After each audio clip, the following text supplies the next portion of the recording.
These neighbors lived out in the middle of nowhere, and one evening they were sitting around the fire talking about where they've been, what they've done. But then they start talking about a missing person that they murdered and dismembered in her bathtub.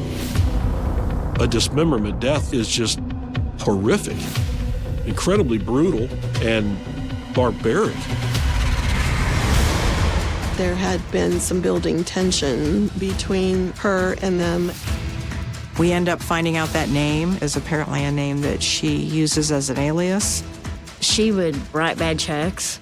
He's kind of a rambling man. He'd been around the country a lot. He's assaulted people. We contacted the U.S. Marshals in an attempt to have them locate these two individuals. They start checking every license plate that's been run, every stop that's been made. I was concerned that maybe we're not going to find them. They lived that crazy life of violence and thieving and lying, and that was their world. When you got finger pointing back and forth, the truth is probably in the middle somewhere. Between the two of them, you had the perfect storm. December 22nd, 2015, Mansfield, Ohio. As families gather for the holidays, one household calls 911 when they become concerned for a family member. The Mansfield Police Department received a call that Patsy Hudson was missing. Her sister had contacted law enforcement. The sister reported that she hasn't seen or heard from her sister Patsy in 5 or 6 months. Patsy was pretty reclusive, and she was somebody who liked her privacy. So they didn't think a lot about the fact that they weren't seeing her. But now her family was very concerned about her whereabouts. So officers do a wellness check.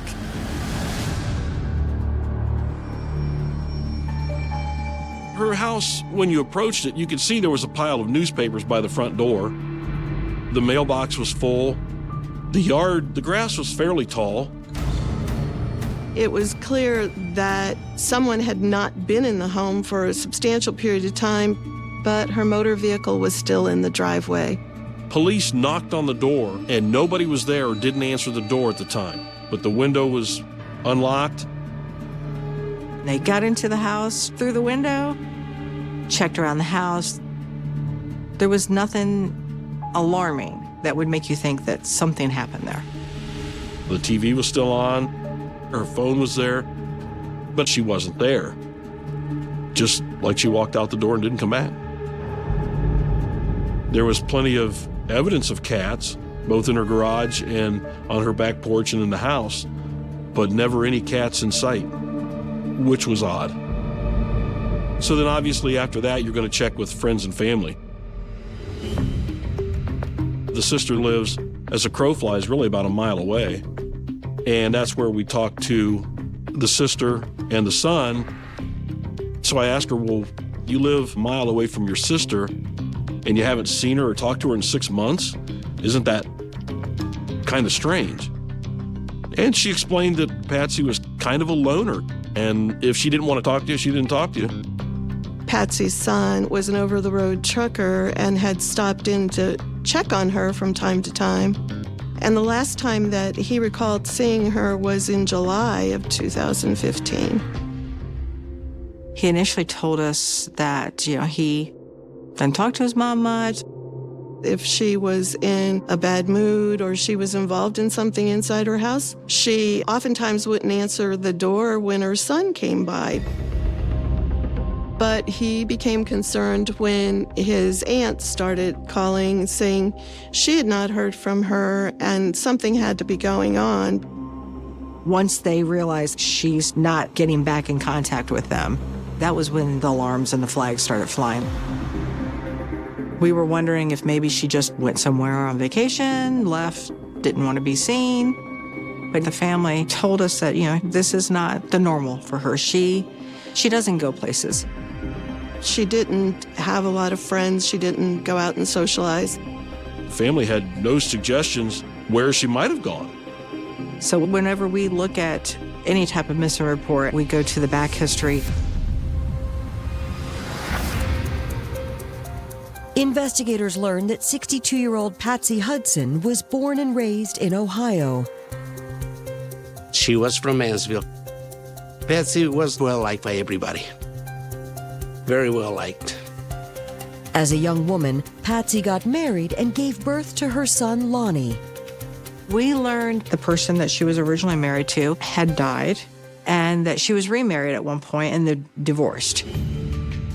We found out that she worked at a Mexican restaurant. Patsy started working for us as a waitress. She was very easygoing, very nice to deal with, always a good worker, always a great person. Patsy did not know her customers as a Jim, John, Joe. Honey, hi honey, always with a laugh on her face. Patsy was fun, a lot of fun. After decades of working on her feet, Patsy was forced to retire after suffering a series of strokes in her mid-50s.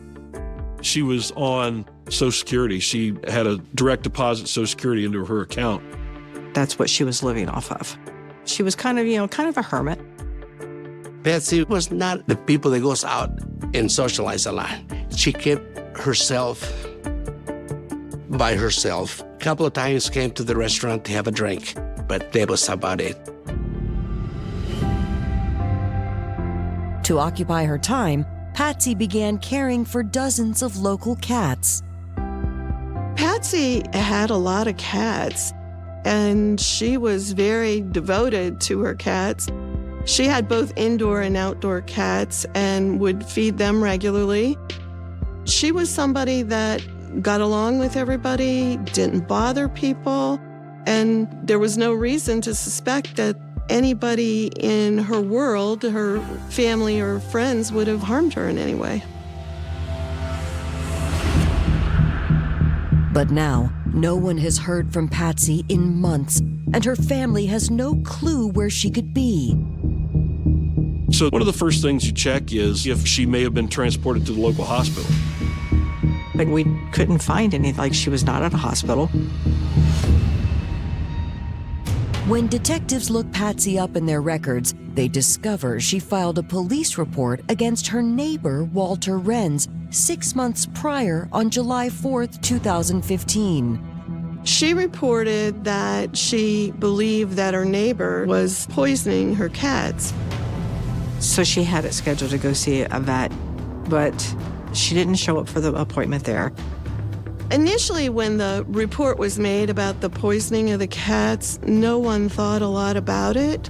But now that had started ringing alarm bells. She had a lot of cats. And it was really strange from day one when we were there. We never saw any cats at all. So obviously that made us think, did somebody else do something with these cats? Coming up, Patsy's neighbors share troubling details about the last time anyone saw her. They were physically out in the front yards arguing. And new rumors emerge about Patsy's personal life. The plan was that her and Patsy were going to take off together. Do we have a love triangle thing going on? Maybe she took off with this one and this one got jilted?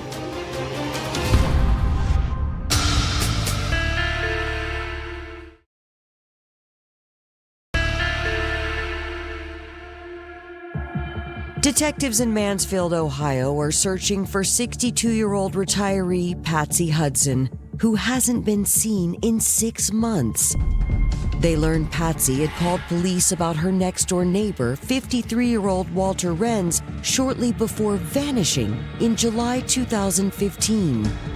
Walter and his girlfriend, Kara, rented the house next door to Patsy's house. Patsy got into that dispute with her neighbors, and there was suspicion that one of them had poisoned a cat. We did canvass the neighborhood, and that's when we find that those 2 neighbors were gone also. But they hadn't been reported missing. They just were not there. So it was decided that everybody would start going door to door, talking to neighbors, trying to gather information. One neighbor directly beside her, he mentioned she had a lot of cats, but we haven't seen the cats since about beginning of July, right about the time we have not seen her. Several of the neighbors mentioned that. No one knew where the cats had gone, and Patsy was gone. It just appeared that she just had left. Neighbors confirmed that Patsy had been feuding with the couple next door. The neighbors did report that they would see Walter and Kara going over to Patsy's house. It seemed like that was one of the few people in the neighborhood like she was social with. They would take her to the grocery store and take her around places, befriended her, but then they had noticed that there had been some building tension between Patsy and them. Apparently something had happened that went south real quick because they were physically out in the front yards arguing. In July, they could hear screaming and yelling between Patsy and the neighbors next door. So it was clear that there was some ongoing dispute between them. That's when neighbors relay some unexpected information. The topic did come up at some point that maybe Kara was a little bit jealous of Patsy because maybe she thought Walter was spending a little too much time over there. Kara was indicating she was upset that they may be developing some sort of a relationship. While no one can confirm the rumor, another set of neighbors say they believe Patsy's differences with Walter and Kara had been settled by mid-July. Apparently, Patsy had said that they were going to go on a trip to Florida. And that's about the time the two neighbors moved out, disappeared, haven't been seen again. All we knew is there was 3 people, one in particular missing from the street and 2 others that vanished about the same time. So we started getting curious about, like, okay, do we have a love triangle thing going on? We thought maybe someone got mad at someone else and maybe she took off with this one and this one got jilted. It is oftentimes in those sort of circumstances where you see violence arise because of that jealousy, that anger. We heard a couple different stories from neighbors. One in particular said that Kara and Walter said that they were going to be taking Patsy to her sister's house in Florida. And when we mentioned that to the other sister that lived here, she said there's no way that would happen. She wouldn't just go to Florida without her knowing about it. So Mansfield Police reached out to Patsy's sister in Florida, and she denied that Patsy was planning to come there and was unaware of where Patsy was. With few leads, detectives turned to Patsy's financial records for clues. And that's when, through a subpoena, I found that Patsy's direct deposit was still being deposited and that her debit card was still active and was still being used.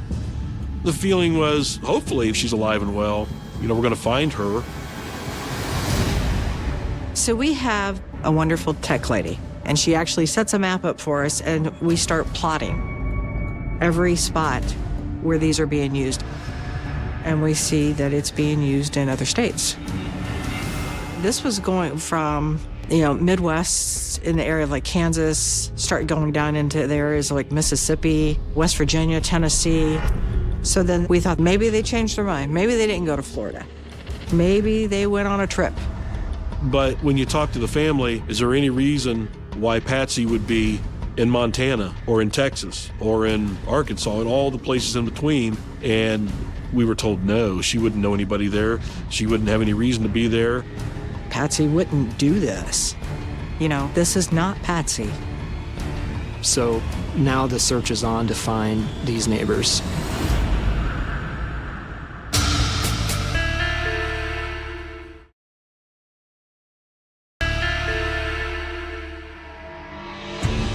Detectives in Mansfield, Ohio are searching for Patsy Hudson when they discover evidence that the 62-year-old may have left town with her next-door neighbors, Walter and Kara.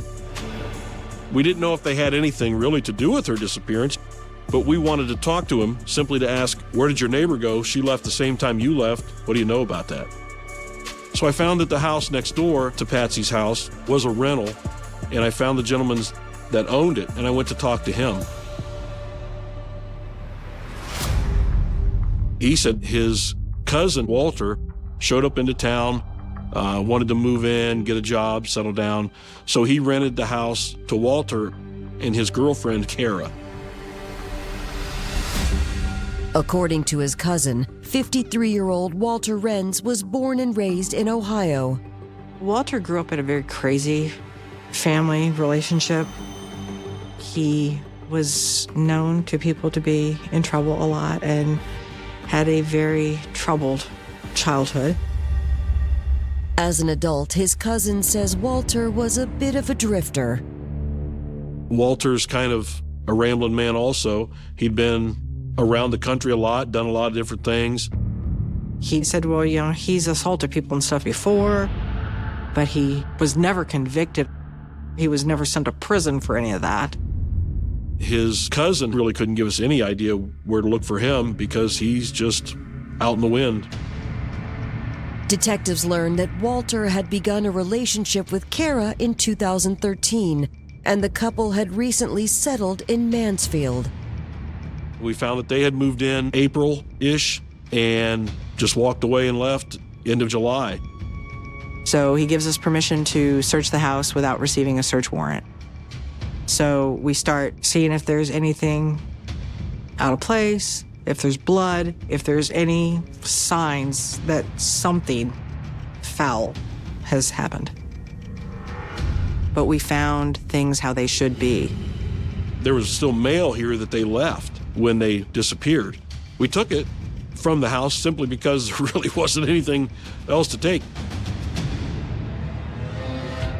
Before detectives leave the rental, Walter's cousin shares critical information about a van that he bought Walter. We got the license plate from the cousin. When he bought the van, he bought it from a neighbor because Walter complained that he had no way to get to work, and he put the van in Walter's name. We run that license plate and Walter's information, and that led us to Greenfield, Indiana, which is only 4 hours away.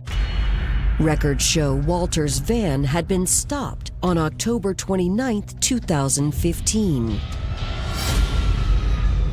Greenfield, Indiana had stopped the same van that the cousin had described with a license plate on it, with Walter and Kara in the van. Certainly we had that hope that Patsy Hudson was with them, but there was nobody else in the van at that time. Greenfield police thought that maybe Kara was being held against her will, but when they stopped her and Walter, she denied all of that. So they let them go. Kara's daughter is the one that had called the Greenfield Police Department. She said Walter and her mom had showed up at her house, and in her words, they were acting weird. So they stayed a couple days, and when they left, her mom made some comment about maybe she didn't want to go with Walter. So the daughter called Greenfield PD. That's when detectives receive a crucial lead from Kara's daughter. The information we got from that was we got Kara's real name, which was Linda Buckner. So when we first hear this, we're like, who's Linda? And then we were like, well, we thought her name was Kara.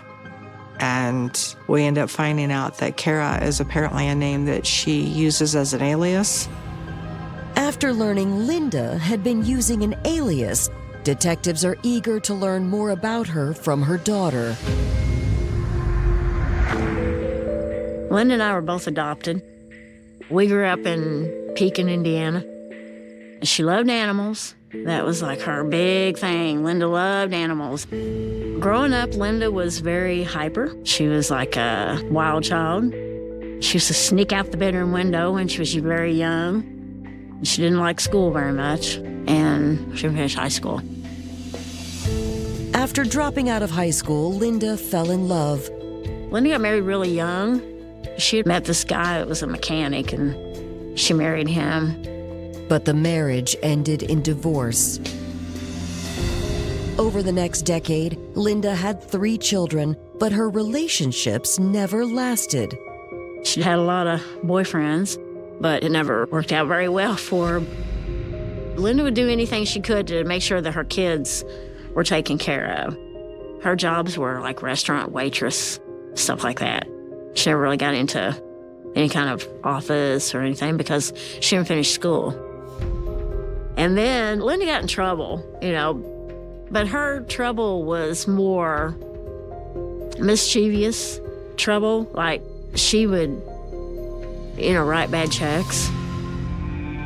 Detectives learned Linda had met Walter Renz about 3 years earlier. He apparently lived the same sort of life that she lived. That on again, off again, crazy life of thieving and lying, and that was their world. I was glad that we actually found out what Kara's real name was, Linda Buckner. That helped us because then we found that she was actually wanted from the state of Kentucky.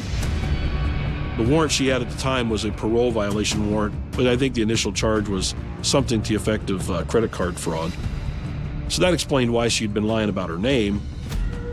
The concern is that she's gone from some type of credit card fraud in Kentucky to maybe the same kind of thing in Ohio involving Patsy's debit card. So my thoughts at that particular point were they may have done something to Patsy for her money. We're going to find them. Come hell or high water, we're going to do what we need to do.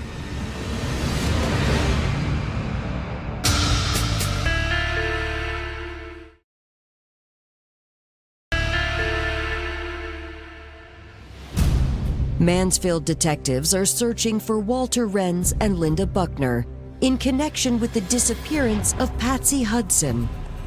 We contact Kentucky because Linda has the warrant in Kentucky, and at that time it was not a nationwide, and we explained to them what we have going on, and they were able to request that that be changed to a nationwide pickup. So now we have everyone in all 50 states that is on the lookout.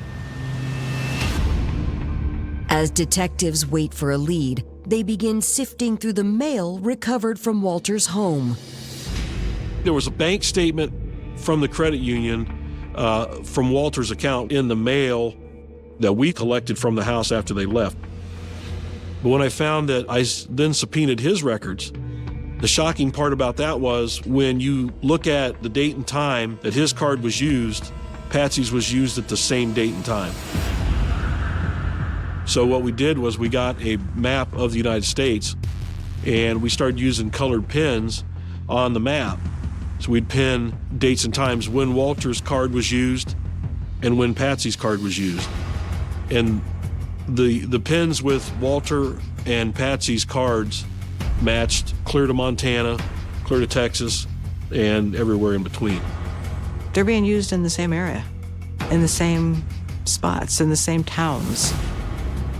We start making contact with local authorities there. Can you go and obtain video from the ATM or from the store? We can verify that, yes, that is Walter and Linda, and Patsy wasn't with them ever.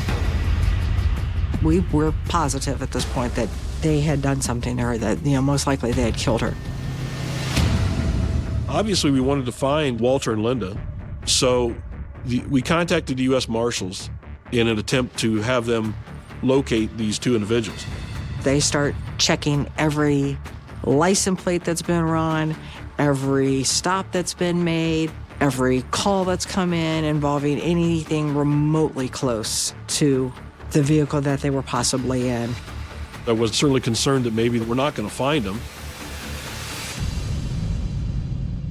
But then a tip came in from Mississippi from an individual named Christina Cooper in January of 2016. She had information about a potential murder.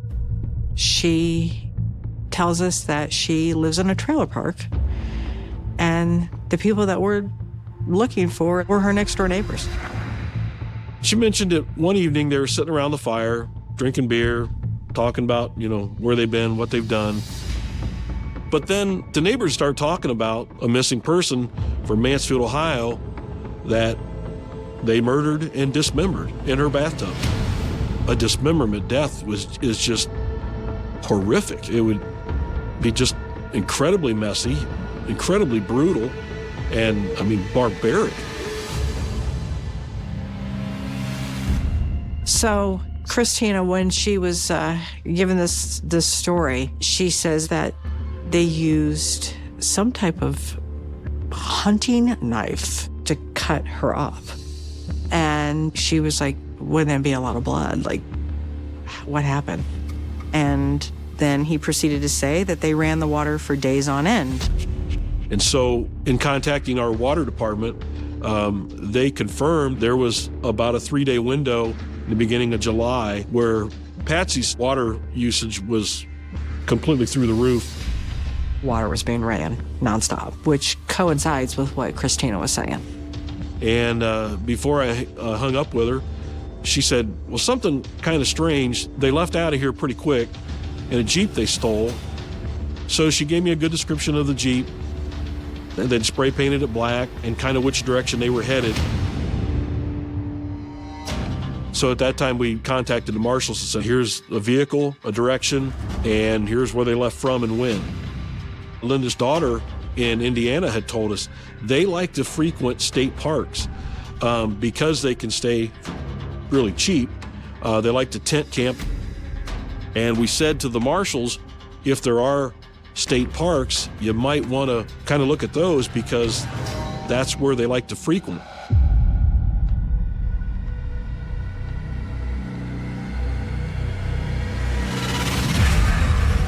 On February 4th, 2016, U.S. Marshals were able to arrest Walter Renz and Linda Buckner at a campsite just outside of Nashville, Tennessee.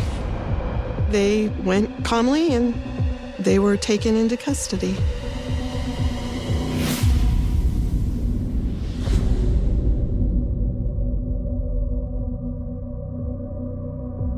I told him I was kidnapped. I was scared to death.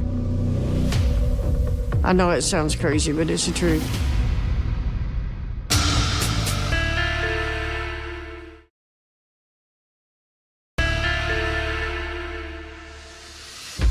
Seven months after 62-year-old Patsy Hudson went missing, authorities have finally caught up to their primary suspects, Linda Buckner and Walter Renz. Detectives decide to interview Linda first. We go down to pick up Linda and bring her back, and we Mirandize her. And then she started talking about the relationship with Walter. You met him online, right? I thought he was just a really nice guy. Okay. And then from where, what did you decide to do? I was in Kentucky, and he came and got me and brought me to his house. He was just so sweet when I first met him, and then he just gradually started changing, you know. He just progressively got abusive towards me and stuff, and I was scared. Linda explains that in the fall of 2014, she got the police involved after a terrifying incident. He beat the out of me and kept me in the house and wouldn't give my clothes and hit me in the head with a hatchet. So I called 911 and told them that they came out and arrested him. Okay. So he stays in jail for 3 months. Right. Why would you get back with Walter? Because he told me he would kill my grandkids and my daughter and me if he found me. Linda tells detectives that when they moved into the house next door to Patsy, the two women had become fast friends. Did you see her every day at this point? Yeah. She was just neighborly, you know, hi, how you doing, and all that. We didn't have a vehicle at the time, so she would let me go to the store with her. And then Walter and I started mowing her yard and things like that. She had cable TV, and they liked to watch wrestling matches and football games, and he would go over and watch the games with her. Linda had told me that at one point, you know, she had gained enough trust with Patsy that Patsy had given her, you know, the information to her bank account and her card, like her PIN numbers. Sometimes she'd give me her debit card because she had trouble seeing and she couldn't see the letters and stuff. Detectives confront Linda about the romance rumors between Walter and Patsy. Do you think they were having a sexual affair? I asked him. Of course, he denied it. Whether the rumors were true or not, Linda explains that she only had one priority at that point. Linda goes and tells us that she was in fear of Walter, and so the plan is that her and Patsy were going to take off together to Florida. I just wanted to get away from him, and she knew that. She said Walter found out about it and goes into a massive rage and kills Patsy. I was not there. He just came home, and he said, I killed her last night. He claimed that she was down, he came up behind her and choked her. You went over, right, to check it out? Yes. So when you go over to the house, over to Patsy's house, where's Patsy? In the bathtub. In the bathtub. Did you stay in the house with Walter? I went home. I was that scared. He told me, oh, well, yeah, I cut her up. Like it was like cutting up a chicken. Did you call somebody and say, hey, Walter just killed the neighbor and chopped her up? No. What are you afraid of? They used to kill my kids. She wanted to portray herself as a person who she had to go along with him because he threatened her with physical harm. He threatened to physically harm her family. I told them that I couldn't leave. They wouldn't believe me.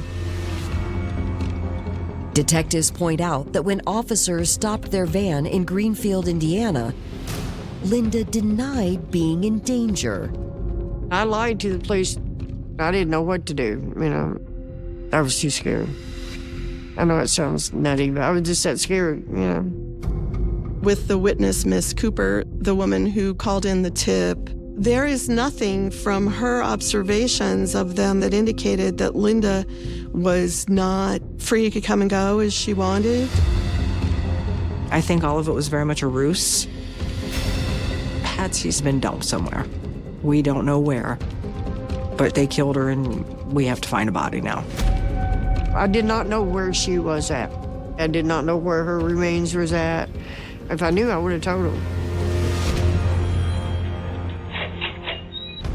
Detectives turn their attention to Walter, hoping he will reveal more information about the crime. He talked about at one point there was an altercation between Patsy and Linda that ultimately leads to Patsy having a heart attack and dying. She just got her chest like this here, but down, drop dead. At that point, he says that Linda orders him what to do, and this is all her idea, and he only did what he was told to do. That's when she kicked in, like, I'm gonna take her ID, I'm gonna take her card. And from there, what happens next? She makes me take and help her get her up the staircase. You carry her, Patsy, upstairs? And where do you take her upstairs for? To the bathtub, that's where she wanted her. And she fell on her stuff, I couldn't watch it. Can you tell me what Linda Buckner's attitude was? Frustration, wild, crazed. It's like from a horror movie. And I just try to stay out of her way. At one point, he tells a story that Linda actually had stabbed Patsy.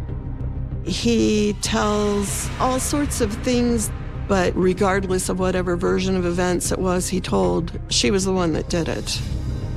When you got finger pointing back and forth, the truth is probably in the middle somewhere.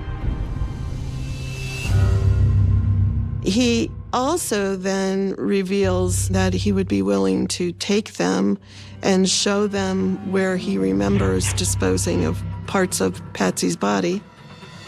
Walter actually took officers around to all these locations in the county and explained where they dumped what body parts. They recovered her skull, part of her pelvis, and part of her foot, and some vertebrae.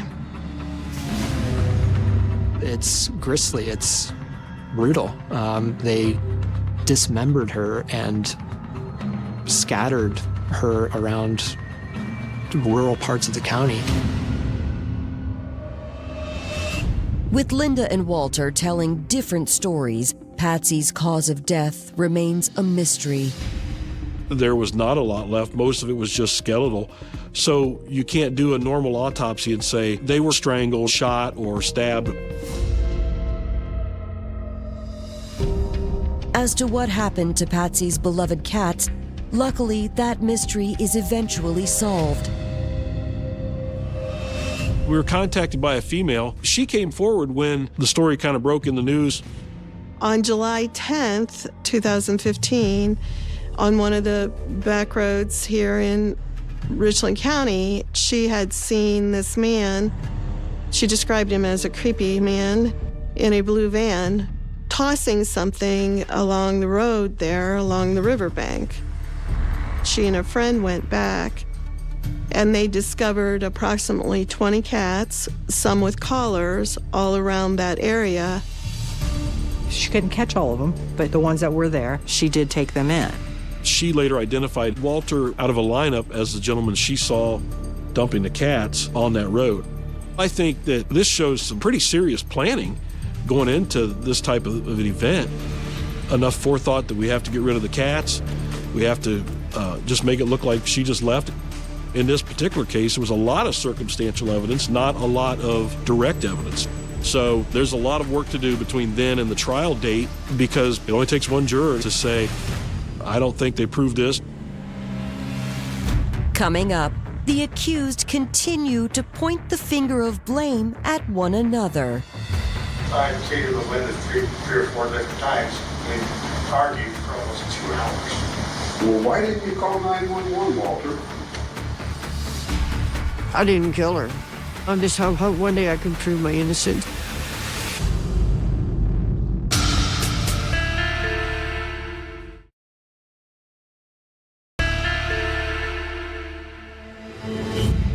In November 2016, 53-year-old Walter Renz and his girlfriend, 58-year-old Linda Buckner, are awaiting trial for the 2015 murder of Patsy Hudson. Walter Renz and Linda Buckner were charged with aggravated murder, abuse of a corpse, tampering with evidence, receiving stolen property, misuse of a credit card, and identity theft. The presumed motive behind this killing was clearly to gain access to Patsy's financial assets.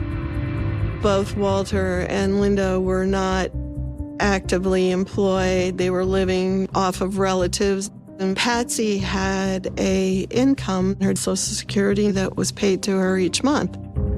So when you have an individual that has had a history of taking other people's assets or benefiting financially from other individuals, as Linda was, it isn't a huge leap to think that she said, hey, let's do this.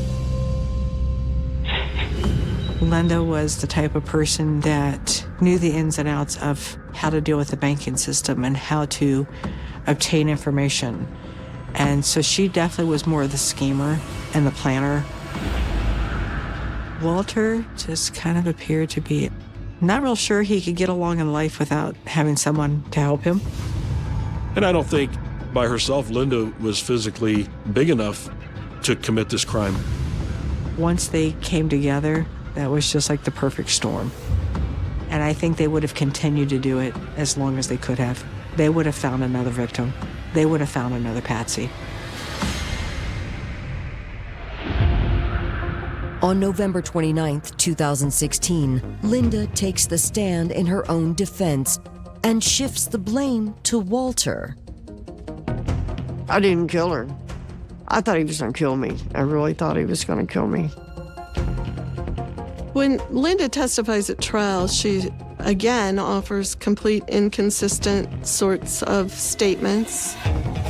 She was not very cooperative even with her own attorney when he was attempting to cross-examine her. So it led to a clear understanding that she was not credible. On November 30th, the jury reaches a verdict. They said that I was guilty. They wouldn't believe me. I knew I didn't do it. So, I mean, I was upset, of course. Based upon the fact that they are charged with aggravated murder, life without the possibility of parole is the ultimate sentence for that crime in Ohio. In April of 2017, Walter Renz went to trial. Similar evidence was presented at his trial, same theories, mostly same witnesses. Walter took the stand in his own defense. Walter basically said the same thing Linda did. Well, she made me help her. It was all her idea. I pleaded with Linda three or four different times. We argued for almost 2 hours. Well, why didn't you call 911, Walter? Because she didn't want to have the local police called or anything because she's wanted. The jury deliberated and found him guilty of all 7 counts. They will never do this to another person, ever. I think justice was served in that aspect.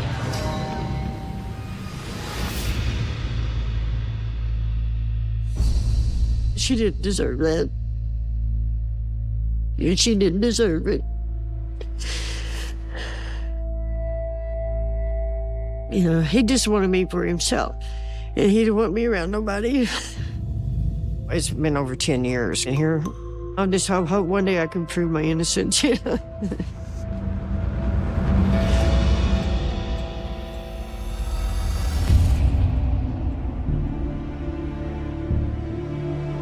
The tragedy in all of this is that Patsy was just a good human being. She was living her life and not bothering anybody, and all of that's lost because of someone's greed and selfishness. She's always been remembered by us as a nice, happy person. Patty was a very nice lady. She will forever be missed.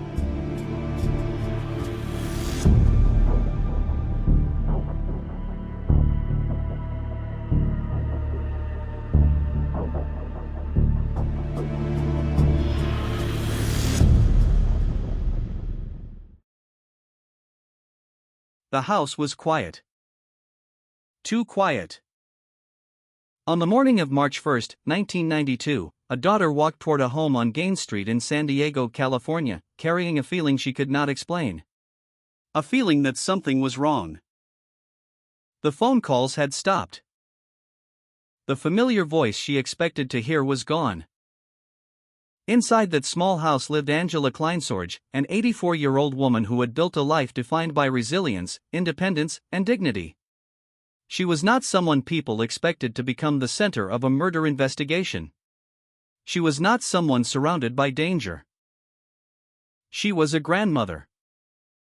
A neighbor. A woman who lived a quiet life. But behind the walls of her home, something horrifying had happened.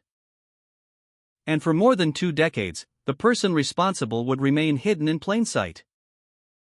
The front door revealed no immediate sign of chaos. The neighborhood looked ordinary. The kind of place where people waved to each other in passing. The kind of street where residents believed they knew what happened around them. But inside Angela's home was a scene that would haunt investigators for years. The elderly woman had been attacked. She had been sexually assaulted. She had been stabbed to death. The person who entered her home had not simply taken a life. They had entered a place that represented safety. A place where Angela should have been protected. Instead, it became the final scene of an unanswered question that would remain open for decades.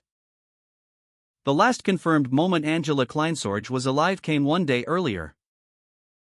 February 28, 1992. A normal conversation.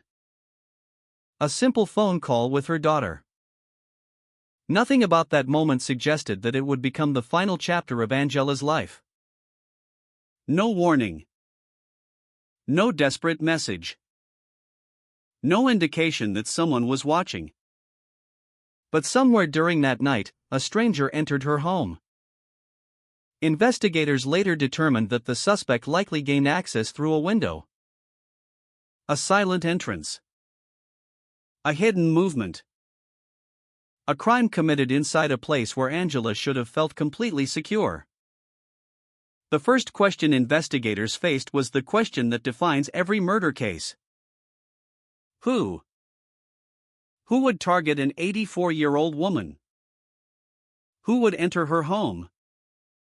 Who would commit such violence against someone who appeared to have no enemies? The case immediately shocked the community. People struggled to understand how something so brutal could happen in an ordinary neighborhood. Neighbors looked at each other differently. Every unfamiliar face became a possibility. Every passing stranger became a question.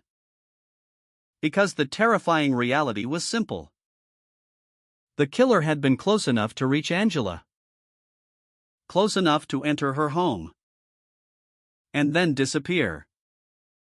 In the early 1990s, forensic technology was nothing like it is today. There were no massive DNA databases available to instantly search millions of profiles. No advanced genetic genealogy. No digital trail following a person's every movement. Investigators had to rely on traditional police work. Physical evidence. Witness statements. Patterns. Human memory. And sometimes, a single overlooked detail. At the crime scene, detectives collected evidence hoping that somewhere inside the house was the answer. A fingerprint. A trace. Something left behind by someone who believed they would never be caught. But as days became weeks, and weeks became months, the investigation began to slow. The person who had entered Angela's home remained unknown. The name of the suspect remained hidden. The case became another file among thousands of unsolved crimes. A cold case. But cold does not mean forgotten. For Angela's family, time did not erase the pain. For investigators, the unanswered questions never disappeared. Because every cold case has something buried beneath the silence. A mistake. A forgotten witness. A piece of evidence waiting for the right technology. Or a clue that seemed meaningless at the time. For years, the murder of Angela Kleinsorge remained trapped in the past. Then, decades later, science would reopen a door that everyone thought had closed forever. A door connected to a crime committed in 1992. A door that would eventually lead investigators toward a shocking discovery. The killer had not vanished completely. The evidence had been waiting. And somewhere among the forgotten details of the case was the thread that could finally reveal the truth. But before that breakthrough, before the technology, before the name that would shock investigators, there was only a grieving family and a neighborhood searching for answers. A neighborhood that wanted to know why. Why Angela? Why that house? Why that night? And most importantly, who walked away after taking her life? For more than 20 years, those questions remained unanswered. The investigation continued quietly. The case file stayed open. The memory of Angela Kleinsorge remained alive. Because some crimes do not disappear with time. They wait. They wait for someone to look again. They wait for one overlooked piece of evidence to speak. And in this case, after more than 3 decades of silence, the past would finally begin to reveal what happened inside that quiet San Diego home. The first hours after a homicide are often the most valuable. Detectives know that memories fade, physical traces disappear, and witnesses begin to question what they thought they saw. On Gaines Street, investigators moved quickly, sealing off the modest home where Angela Kleinsorge had spent her final evening. Crime scene technicians photographed every room, measured every distance, and collected every item that might one day answer the question that now haunted everyone involved. Somewhere inside that house, the killer had left something behind. Angela Kleinsorge was 84 years old. Friends and relatives described her as independent, someone who maintained her routines and remained active despite her age. Nothing in her daily life suggested she was living under any obvious threat. That ordinary routine became one of the first puzzles facing investigators. If this was a targeted attack, what was the motive? If it was random, why had this particular house been chosen? Detectives began reconstructing Angela's final known movements. The last confirmed contact came on February 28, 1992, when she spoke with her daughter. By every available account, the conversation appeared routine. There was no indication that she felt frightened or believed someone was watching her. That ordinary conversation would become the last confirmed glimpse into her life before everything changed. Investigators canvassed the surrounding neighborhood, moving door to door with notebooks in hand. Residents were asked the same questions repeatedly. Had anyone noticed an unfamiliar vehicle? Did anyone hear shouting during the night? Had anyone seen a stranger walking through the area? The answers were frustratingly similar. Most people reported nothing unusual. Others recalled sounds they had dismissed at the time. None of those accounts immediately pointed to a suspect. The lack of eyewitnesses forced detectives to depend heavily on physical evidence recovered inside the home. Every fingerprint was compared. Every biological sample was carefully preserved. In 1992, DNA analysis was available but far less advanced than it would become decades later. Investigators understood the importance of preserving evidence even if contemporary science could not fully exploit it. That decision would eventually prove critical. One question dominated the early investigation: had the offender known Angela personally? There was no immediate public indication that investigators had identified a clear relationship between the victim and her attacker. Cases involving elderly victims sometimes point toward burglary interrupted by the homeowner, while others reveal deeply personal motives. In Angela's case, detectives examined every possibility without prematurely committing to one theory. Family members, neighbors, acquaintances, workers who had recently visited the property, and individuals with known criminal histories in the area all came under scrutiny. Interviews stretched over days and weeks. Alibis were checked. Tips arrived through telephone calls and anonymous messages. Some appeared promising before collapsing under closer examination. Others consumed valuable investigative time without producing evidence that could withstand legal scrutiny. As weeks turned into months, another difficult reality emerged. The offender had left remarkably little that investigators could immediately connect to a known individual. The absence of an obvious suspect did not mean there was no evidence. It meant the evidence had nowhere to lead. For Angela's family, life divided into two distinct periods, before February 1992 and after it. Birthdays, holidays, and family gatherings now carried an empty place that could never be filled. Every passing year without an arrest deepened the uncertainty. They wanted justice, but they also wanted answers that only the killer could provide. Why Angela? Why such violence? Those questions remained painfully unresolved. Meanwhile, detectives refused to close the file. Cold cases are often misunderstood. They are not abandoned investigations, they are investigations waiting for new information. The evidence collected in 1992 was carefully stored under procedures designed to preserve its integrity. Detectives could not predict future scientific advances, but they understood that improperly handled evidence could destroy any chance of solving the case years later. Throughout the 1990s, forensic science continued evolving. DNA profiling became increasingly reliable and more widely accepted in criminal courts.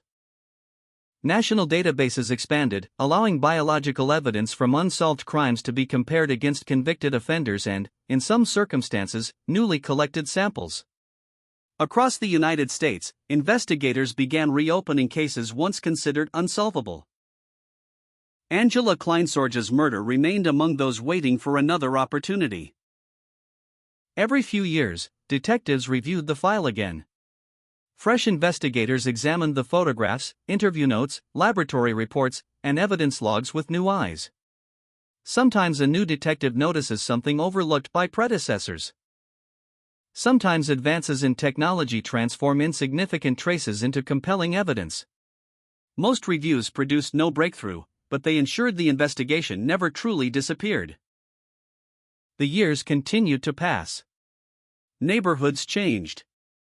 Houses were renovated. Residents moved away or died. Memories became less certain.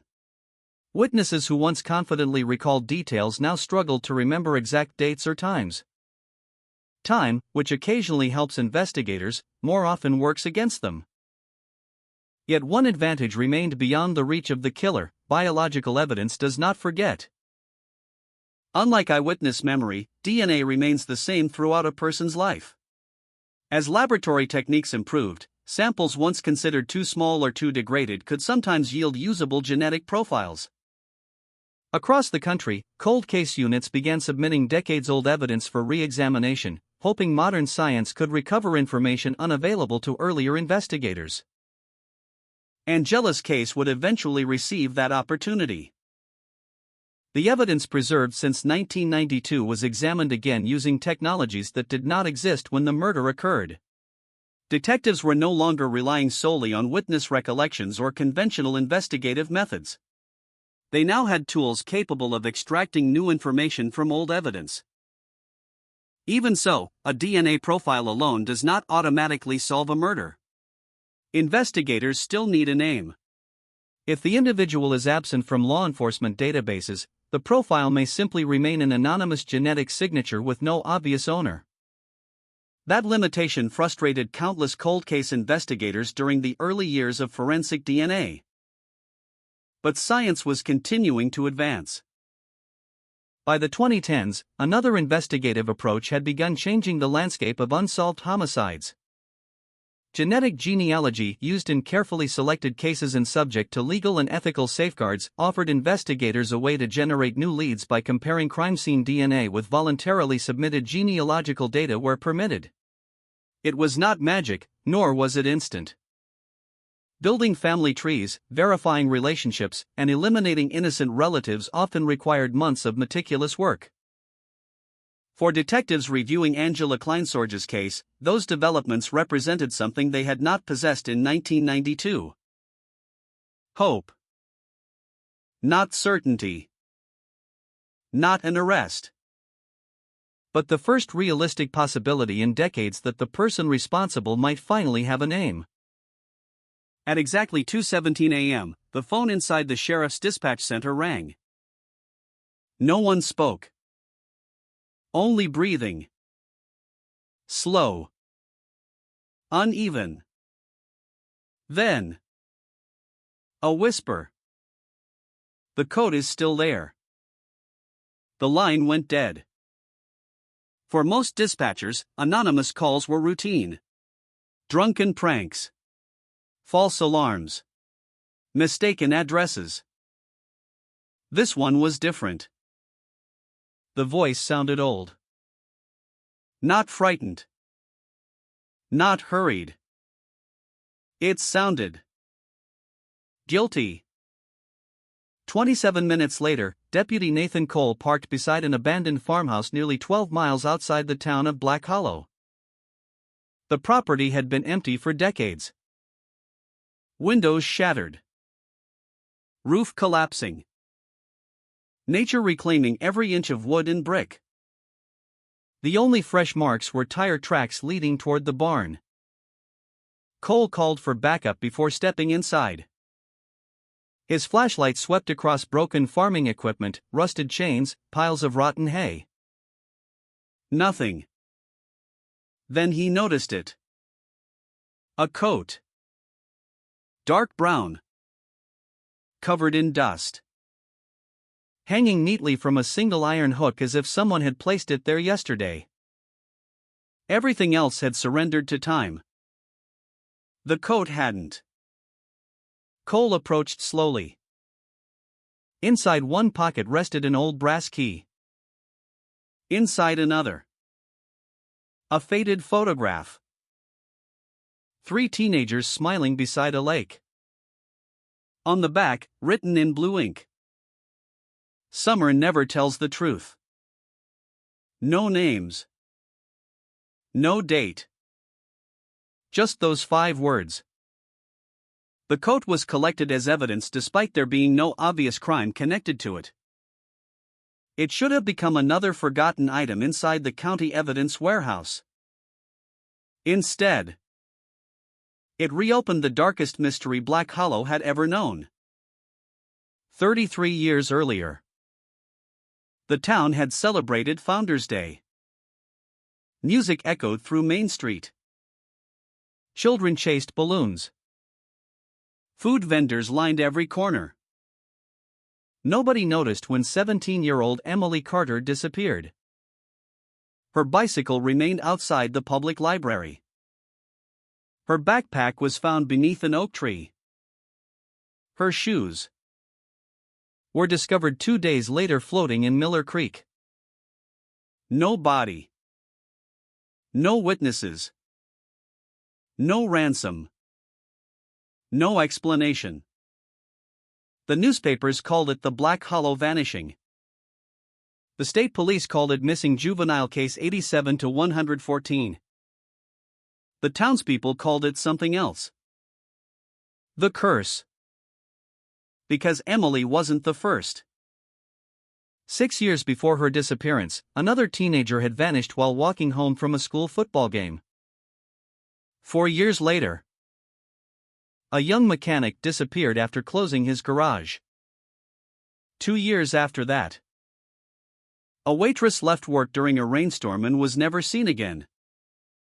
Different victims. Different ages. Different lives. No connections. Except one. None of them ever left town. Investigators searched forests, lakes, abandoned mines, every abandoned building for 50 miles.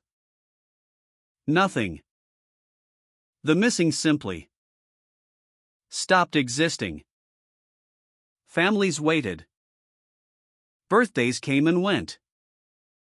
Parents grew old. Bedrooms remained untouched. Pictures gathered dust. Hope slowly transformed into routine grief. Eventually, the investigations cooled. Boxes replaced urgency. Evidence replaced emotion.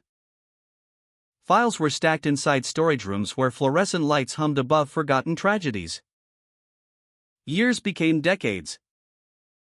New detectives inherited old mysteries. Most believed the disappearances could never be solved. Because time destroys evidence.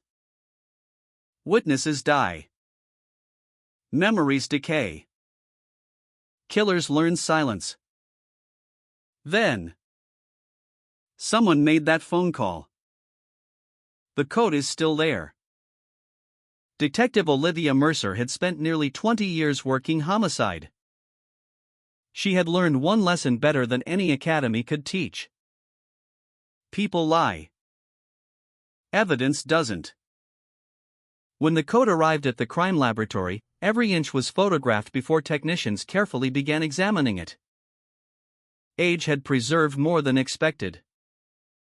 The fabric was brittle. Buttons heavily corroded. The lining partially torn, yet hidden beneath the collar. They found something stitched into the seam. 3 tiny initials. EC. Not embroidered by a manufacturer. Hand sewn. Crooked. Personal. Emily Carter. The initials immediately pulled the forgotten disappearance back into active investigation. But another discovery changed everything. Inside the left sleeve, lab technicians located dried reddish-brown staining protected beneath folded fabric. Not enough to identify visually. Enough to test. Days later, the report arrived. Human blood. Old. Extremely degraded. Still usable. Detective Mercer stared silently at the laboratory findings. If the blood belonged to Emily, Then whoever left the coat inside that abandoned barn knew exactly what happened 33 years ago. The news exploded across Black Hollow. Television trucks returned. Journalists interviewed retired detectives. Social media flooded with theories. Everyone suddenly remembered something. A strange truck. An unfamiliar face. A scream heard one summer evening. Old rumors resurfaced. Long-forgotten accusations spread like wildfire. Some people welcomed the renewed investigation. Others became nervous. Very nervous. Mercer noticed something curious. Within 48 hours of the announcement, 3 anonymous tips arrived. Each claimed to identify a different suspect. Each contradicted the others completely. False leads. Or deliberate distractions. Someone wanted detectives looking in the wrong direction. The question was why. Then came another surprise. A retired evidence clerk visited the sheriff's office carrying a cardboard box he had kept in his attic since retirement. "I wasn't supposed to take it," he admitted. "I thought it belonged to another file." Inside were dozens of undeveloped crime scene negatives from 1993. Never processed. Never printed. No one knew why. Perhaps a paperwork error. Perhaps budget cuts. Perhaps something much worse. The film was immediately sent for digital enhancement. When the first images appeared on the monitor, the room fell silent. One photograph showed investigators searching the abandoned farmhouse. 33 years earlier.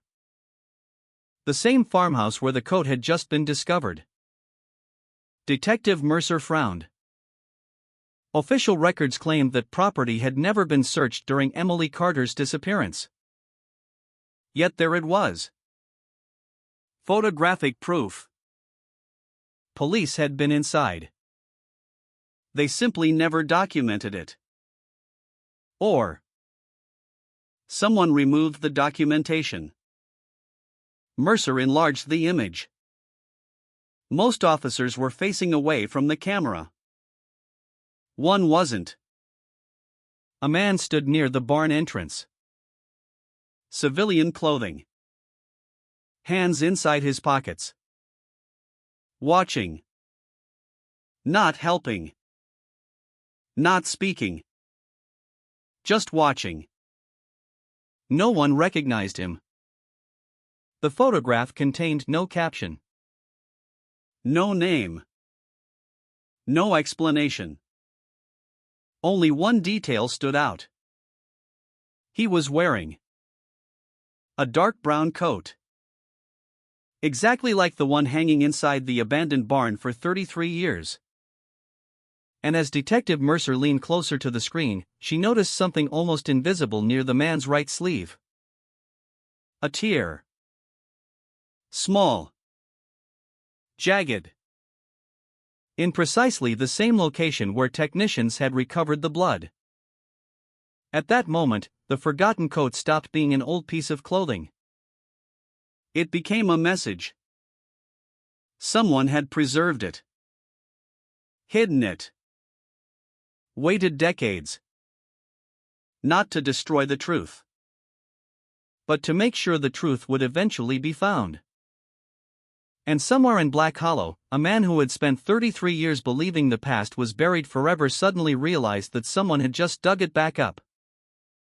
The morning after the discovery, Black Hollow woke up to a town it no longer recognized. For 33 years, the disappearances had existed like old scars hidden beneath clothing. People knew they were there. They avoided touching them. They avoided asking questions that had no answers. But the coat changed everything. It was no longer a story from the past. It was proof. Proof that someone had been there.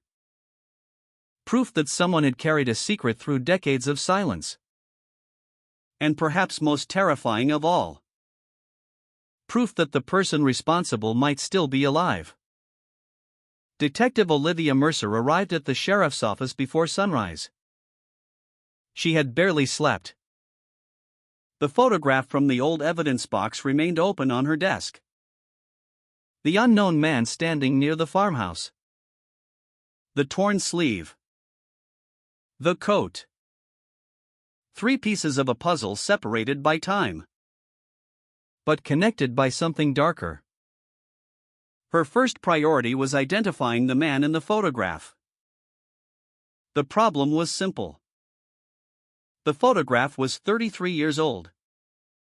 The image quality was poor. The face was partially hidden by shadow. And the original investigators who might have recognized him were either retired, relocated, or gone. Mercer understood something about old cases. The past rarely disappears completely. It leaves fragments. A name written on a forgotten document. A conversation someone remembers years later. A person who suddenly becomes nervous when old questions return. The detective began rebuilding the timeline of Emily Carter's disappearance. September 14, 1990. The final day anyone could confirm seeing her alive. At 6:45 p.m., Emily left the Black Hollow Public Library. She had been studying for an upcoming exam.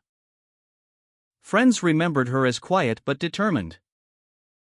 She was 17 years old. She dreamed of leaving Black Hollow one day. She wanted to study journalism. She wanted to tell stories. Instead, her own story became the mystery everyone else tried to solve. At 7:10 p.m., a witness reported seeing a young woman riding a bicycle near Miller Road. At 7:25 p.m., another resident noticed an abandoned bicycle near the library entrance. After that, nothing. The original investigation had focused on several possibilities. A runaway. A stranger passing through town. A personal conflict. A random crime. But every theory collapsed under examination. Emily had left behind no note. No evidence of planning. No sign she intended to disappear. Her bedroom remained exactly as she left it. Her clothes were still there. Her favorite books remained stacked beside her bed. Her family insisted she would never leave without saying goodbye. For years, investigators searched for a body. But the missing body created another problem. Without a body, there was no crime scene. Without a crime scene, there was no clear path. The case became trapped. Until the code appeared. Mercer reopened every piece of evidence connected to Emily. Not just the official reports. Everything. Including items that previous investigators considered insignificant. Among them was a handwritten note from the original detective assigned to the case. 3 sentences.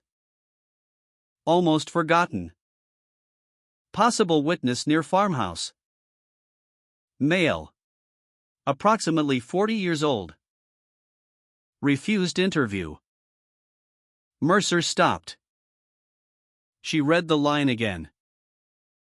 Then again. A witness. Near the farmhouse. The same farmhouse where the coat was found. The same farmhouse where the mysterious man appeared in the photograph. But why was this never included in the final report? Mercer pulled archived documents. The answer was buried beneath paperwork. The original detective had followed up. The witness had provided a name. Thomas Vale. A local contractor. Age 42. Known around town. No criminal record. No reason for suspicion. The report concluded. Individual cleared. No connection established. Mercer leaned back. Cleared. A word detectives use carefully.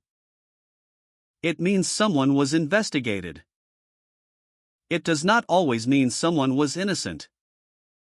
Sometimes it means there was not enough evidence. And 33 years ago, there was no coat.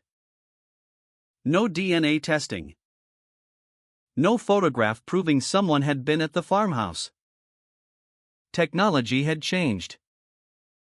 But people had not. Mercer began searching for Thomas Vale. The information came quickly. He was still alive. Living 70 miles away under a different routine. Different address. Different life. But the same name. The detective contacted him. The response was immediate. A pause. Then a question. Why are you asking about that? Not confusion. Not surprise. Fear. Mercer noticed. Because new evidence has been found. Silence. Long silence. Then Thomas Vale said something that made the detective write down every word. I told them 33 years ago. Told them what? Vale hesitated. I told them the coat was not mine. Mercer looked up. The room suddenly felt smaller. What coat? Another silence. Then Vale answered. The one he was wearing. The conversation changed direction instantly. Mercer asked him to come in for an interview. He refused. Said he was too old. Said he wanted nothing to do with the case. Said he had already been through this once. But before ending the call, he added one sentence. A sentence that would force investigators to reconsider everything. The person you are looking for wasn't hiding the coat. He was hiding from it. The call ended. Mercer stared at the phone. The sentence made no sense. Not yet. But cold case investigators learn something important. The strangest statements often come from people carrying the heaviest secrets. Within hours, Mercer and her team traveled to meet Thomas Vale. They expected an elderly man living quietly. They found someone else. A man who had spent decades preparing for the past to return. His house was organized almost obsessively. Old newspapers. Old photographs. Old documents. Everything labeled. Everything preserved. Including one item locked inside a glass cabinet. A photograph. The same photograph from the farmhouse. Except this copy was clearer. And someone had written names beneath the people standing in the image. 4 teenagers. 1 adult. Mercer recognized Emily immediately. The second teenager was identified as Daniel Reeves, Emily's childhood friend. The third was Sarah Whitmore, a classmate. The fourth was unknown. But the adult standing behind them was not the man from the original photograph. It was someone else. Someone Mercer had never seen before. Thomas Vale noticed where she was looking. You don't know who that is? Mercer shook her head. Vale closed his eyes. I hoped nobody would ever ask me that question again. The detective moved closer. Who is he? Vale opened his eyes. And for the first time, the fear he had hidden for decades became visible. His name was Victor Hale. The name meant nothing to investigators. But Thomas Vale did. Because 33 years earlier, Victor Hale had been the last person seen arguing with Emily Carter. The official investigation had missed it. The records were incomplete. The witness statements were buried. And now, the old code had brought Victor Hale's name back from the dead. But there was one problem. Victor Hale was not missing. He was not hiding. He had not disappeared. According to public records, Victor Hale had died 11 years earlier. A heart attack. A quiet death. A closed chapter. Except killers do not always disappear. Sometimes they leave behind someone who knows the truth. And sometimes they leave behind evidence waiting for the future to find it. As Detective Mercer examined the photograph again, she noticed something written faintly in the corner. A date. September 14, 1990. The exact day Emily Carter vanished. But beneath the date was another message. Written in different handwriting. 4 words. She was not alone. And suddenly, the investigation was no longer about finding one missing girl. It was about discovering who else had been there that night. Because the coat had revealed a killer. But the photograph suggested something much more disturbing. Someone had watched. Someone had helped.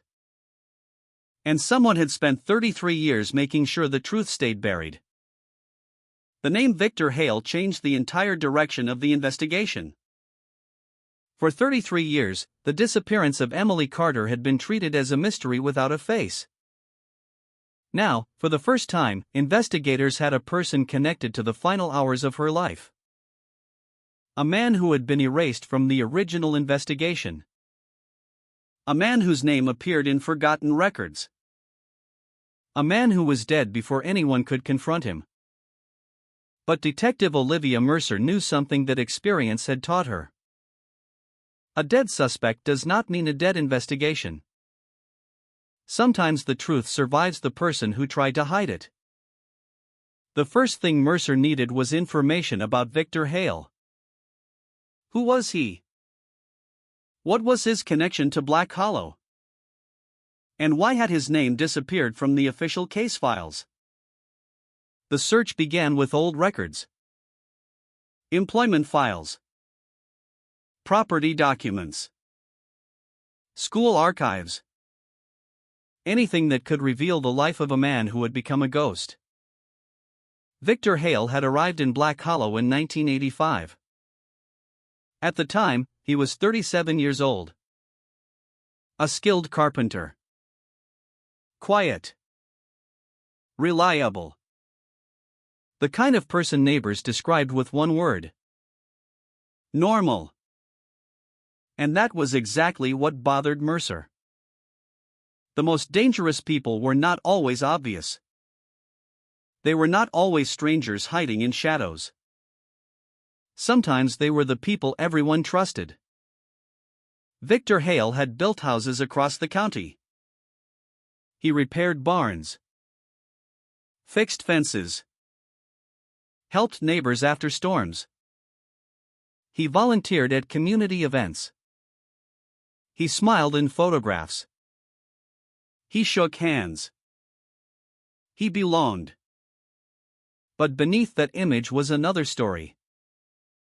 A story hidden inside old complaints that had never become official reports. Mercer discovered 3 incidents. None involved arrests. None involved charges. But all involved young women.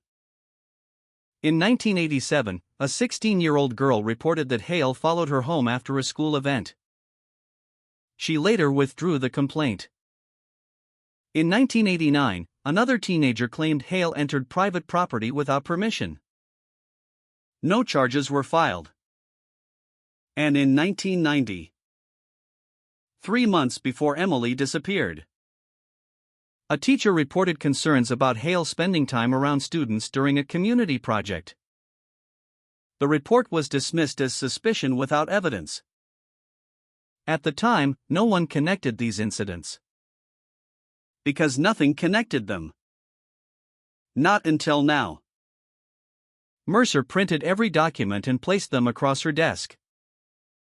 Patterns are invisible until someone knows where to look. A single event can be ignored. 2 events can be coincidence. 3 events can become a warning. But the detective still needed proof. Suspicion was not enough. The code had changed the investigation. It had not solved it.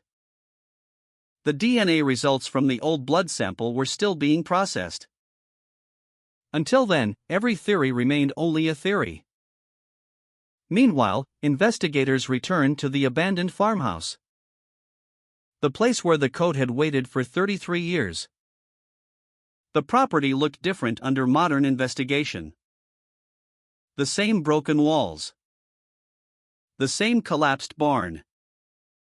But now every inch mattered. Crime scene specialists searched beneath floorboards, inside walls, around the foundation. They examined areas previous investigators had ignored. And then they found something. A hidden compartment beneath the barn floor. Not large. Not obvious. Almost impossible to notice unless someone knew exactly where to look. Inside was a collection of objects. A watch. A necklace. A torn piece of fabric. And several photographs. Detective Mercer stood silently as each item was placed into evidence bags. None of the objects had names. None had dates. But one photograph stopped everyone. It showed Emily Carter, standing outside the farmhouse. Alive. Smiling. The image was not from the day she disappeared. It was older. But someone had kept it hidden. Why? Who had taken it? And why had it been stored beneath the same barn where the code was found? The investigation became more urgent. The farmhouse was no longer just the location where evidence appeared. It was becoming clear that it might have been connected to the disappearances for decades. The team began comparing the recovered objects with missing persons reports from surrounding counties. The necklace belonged to a woman named Rachel Moore, missing since 1986. The watch belonged to a mechanic named Alan Brooks, missing since 1988. The torn fabric matched clothing described by the family of another missing person. 3 disappearances. 3 forgotten victims. 3 pieces of evidence hidden together. The Black Hollow vanishing was no longer one case. It was a pattern. And the pattern had been waiting underground. The news spread quickly. For the first time in decades, families of missing people received calls from investigators. Families who had spent years believing their loved ones might somehow return.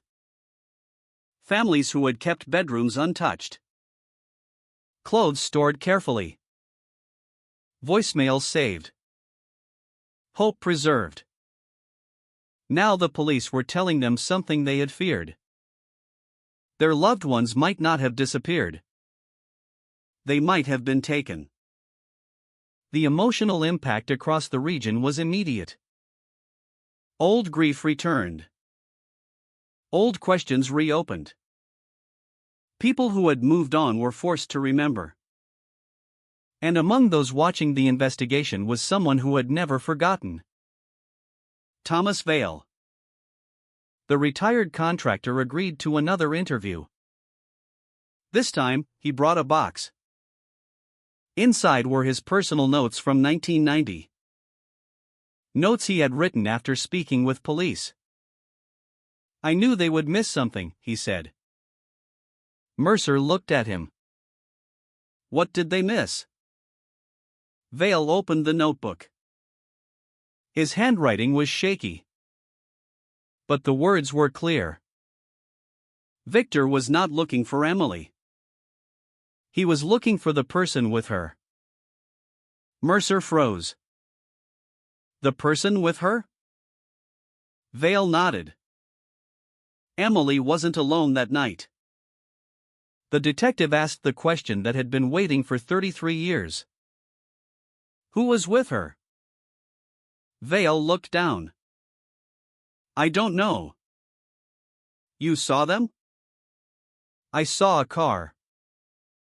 "What kind of car?" Vale hesitated. "A blue sedan." Mercer wrote it down.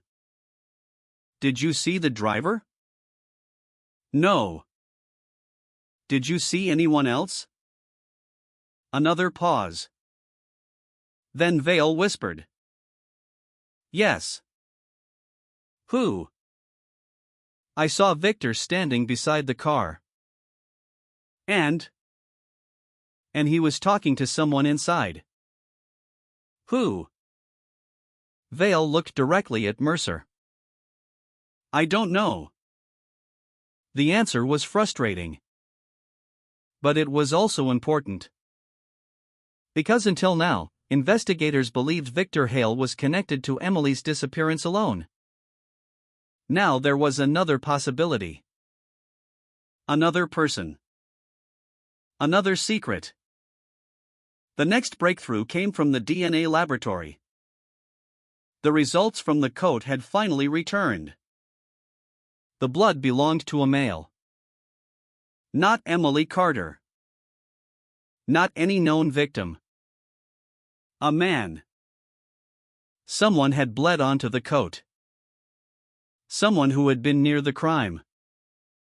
The laboratory also recovered another biological trace. A partial DNA profile. Incomplete, but enough to compare. The database search returned no match. No criminal record. No identification. The killer still had no name. But the investigation had gained something more valuable. A direction. Because the evidence suggested something investigators had not considered. The coat was not simply left behind. It was involved in a struggle. Someone wearing it had been injured. Someone had fought back. Someone had survived long enough to leave evidence behind. Detective Mercer returned to the farmhouse late that evening. She stood alone inside the old barn. The wind moved through the broken boards. The same place where a piece of clothing had waited silently for 33 years. She looked at the empty hook where the coat had hung. And for the first time, she considered a possibility. The coat was not hidden because the killer wanted to protect a secret. Maybe it was hidden because someone else wanted the truth found. Someone who knew they could not expose the killer themselves. Someone who had left behind a trail. A message. A warning. Then Mercer noticed something on the wooden wall behind the hook. A mark. Almost invisible beneath layers of dust. 3 letters carved into the old wood. EC. Below them. Another set of initials. Different handwriting. Different knife marks. VH. And beneath both names, a third symbol. One that no investigator had ever seen before. A circle. With a line through the center. A symbol that appeared nowhere in the official files. A symbol that suggested Victor Hale was not the beginning of the mystery. He was only one piece of it. And somewhere in Black Hollow, someone who knew the full story had been watching the investigation begin again. The symbol carved into the barn wall became the new obsession of the investigation. A simple circle. A single line cutting through its center.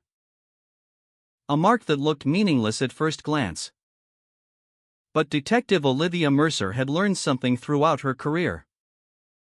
The smallest details often carry the heaviest secrets. The symbol was photographed, catalogued, compared against old police records. Nothing. No known gang. No local organization. No historical meaning. It existed only in one place. The abandoned farmhouse. The same location connected to multiple disappearances. The same location where the old coat had been discovered. The same location where someone had apparently tried to leave behind a message. But who had carved it? And why? The investigation moved into a new phase. Instead of asking only who killed Emily Carter, detectives now had to ask a much larger question. How many victims were connected to this place? The evidence recovered beneath the barn floor was sent for forensic examination. The necklace. The watch. The fabric. The photographs. Every object carried a story. Every object belonged to someone. And every family that received the call from investigators had to face the possibility they had spent decades waiting for a miracle that would never come. The first identification came 3 days later. The necklace belonged to Rachel Moore, a 19-year-old college student who disappeared in 1986. Her case had been considered unrelated to Emily's disappearance. Different town. Different year. Different circumstances. But the evidence told another story. Rachel had vanished after leaving a part-time job at a roadside restaurant. The last confirmed sighting placed her walking toward a bus stop. No witnesses. No suspects. No answers. Until now. Then came the second identification. The watch belonged to Alan Brooks, a 31-year-old mechanic who disappeared in 1988. His family had spent 30 years believing he left town voluntarily. A theory they never accepted. A theory that now appeared completely wrong. Then the third item. A torn piece of fabric. Investigators compared it with the clothing description of 19-year-old Sarah Whitmore, a young woman who disappeared in 1991. 1 year before Emily. The same Sarah Whitmore whose name appeared in the old photograph. The same teenager standing beside Emily. The same person whose connection to the case had been forgotten. Mercer stared at the photograph again. 4 teenagers. One moment captured in time. Emily Carter. Sarah Whitmore. Daniel Reeves. And an unidentified fourth person. The image was becoming more disturbing with every discovery. Because it suggested something impossible. The victims may have known each other. They may have been connected. And someone had spent years trying to erase that connection. The investigators searched old school records. The results changed everything. Emily and Sarah were not just classmates. They were members of the same community volunteer program. A youth restoration project that helped repair abandoned buildings around Black Hollow. Including one location. The farmhouse. The exact farmhouse where the evidence was discovered. The project had been supervised by a local contractor. Victor Hale. The name appeared again. And again. A man who had been present around young people. A man who had access to abandoned properties. A man who had somehow remained outside the investigation for decades. But there was another discovery. The volunteer project records listed 5 students. Not 4. 5. Emily. Sarah. Daniel. Another student named Michael Trent. And a 5th name. The page was damaged. The ink had faded. Only the first letter remained. L. Mercer immediately requested the original documents. But the archive had a problem. The file was incomplete. Several pages were missing. Not lost. Removed. Someone had physically taken them. The detective stood in the archive room holding the empty folder. That discovery created a chilling possibility. Someone had been protecting information long after the original investigation ended. The question was no longer whether mistakes had been made. The question was whether those mistakes were intentional. Meanwhile, detectives continued searching for information about Victor Hale. They discovered that Hale had left Black Hollow shortly after Emily disappeared. Officially, he moved because of work. Unofficially, witnesses remembered something different. They remembered a man in a hurry. A man selling tools. A man emptying his house. A man who left behind almost nothing. Except one thing. A storage unit. The unit had remained untouched for years because nobody knew it existed. The discovery came from financial records. Victor Hale had paid monthly rent on the unit until his death. Inside, investigators found dozens of boxes. Old newspapers. Receipts. Maps. Photographs. And a journal. The journal contained no confession. No direct admission. Only fragments. Dates. Locations. Initials. Sentences that made little sense. Until investigators started comparing them to the missing persons cases. One entry stopped them. September 14, 1990. The day Emily vanished. The entry read. She finally understood. Below it. The 4th one knows. Mercer felt a cold sensation as she read the words. The 4th one. Not the 4th victim. The 4th person. The photograph suddenly became more important. 4 teenagers.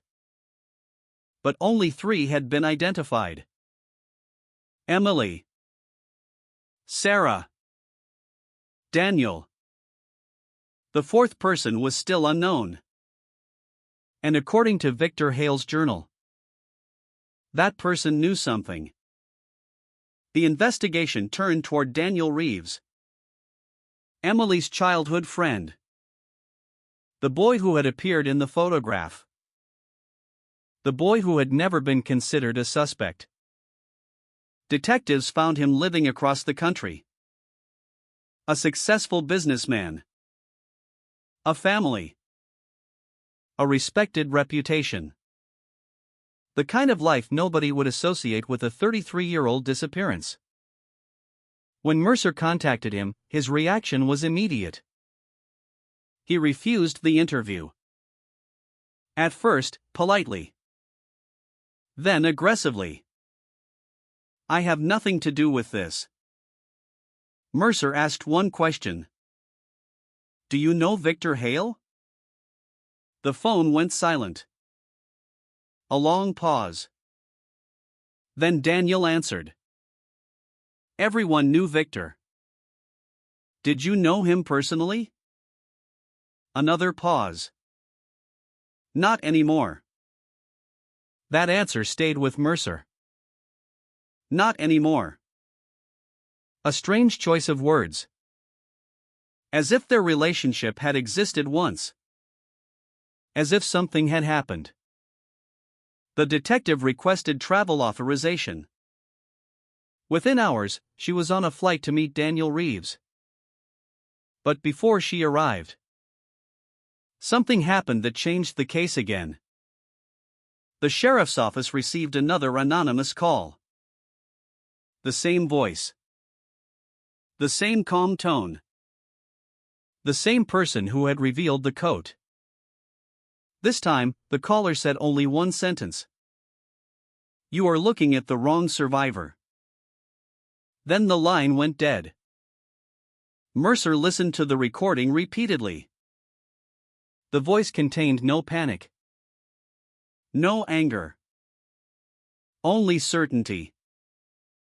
Someone knew what happened. Someone had been watching. And someone wanted investigators to find the truth. But not all of it. Only pieces. The next morning, Detective Mercer arrived at Daniel Reeves' home. A quiet neighborhood. Perfect lawns. Expensive houses. A place where nobody would expect a connection to a decades-old nightmare. Daniel opened the door. He looked older than his photographs. But his eyes were the same. Mercer showed her badge. We need to talk about Emily Carter. Daniel stared at her. For several seconds, he said nothing. Then he stepped aside. As Mercer entered the house, she noticed something hanging on the wall. A framed photograph. A photograph from 33 years earlier. The same group picture. The same 4 teenagers. But this version was different. Someone had cut one person out. The unidentified 4th teenager was gone. Only a torn edge remained. Mercer turned toward Daniel. Why was this photograph altered? Daniel looked at the image. Then at the detective. And finally whispered the words that would change the entire investigation. Because the person you are searching for isn't the person you think. He walked toward a locked drawer. His hands were shaking. From inside, he removed an old envelope. Yellowed. Damaged. Sealed for decades. On the front were 3 words. Words written by Emily Carter herself. If I disappear. And inside that envelope was a secret that someone had killed to keep hidden. The envelope sat on the table between Detective Olivia Mercer and Daniel Reeves like a piece of history that had somehow survived the impossible. 33 years. 3 decades of unanswered questions. 3 decades of families waiting for phone calls that never came. And all that time, a letter had been hidden inside a drawer. A letter written by the girl everyone had been searching for. Emily Carter. Mercer did not touch it immediately. She knew better. In old investigations, evidence is fragile. Not just physically. Emotionally. One wrong assumption could change the direction of an entire case. Where did you get this? Mercer asked. Daniel looked at the envelope. I didn't.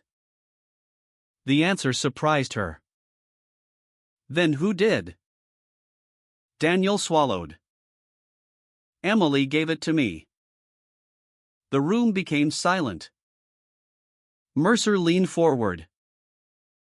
When? Daniel looked away. The night she disappeared.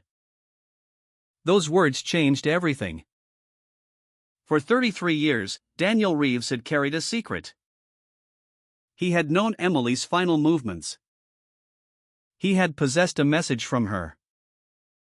And he had never told police. Mercer kept her voice controlled. Why? Daniel closed his eyes. A person can hide a lie for years.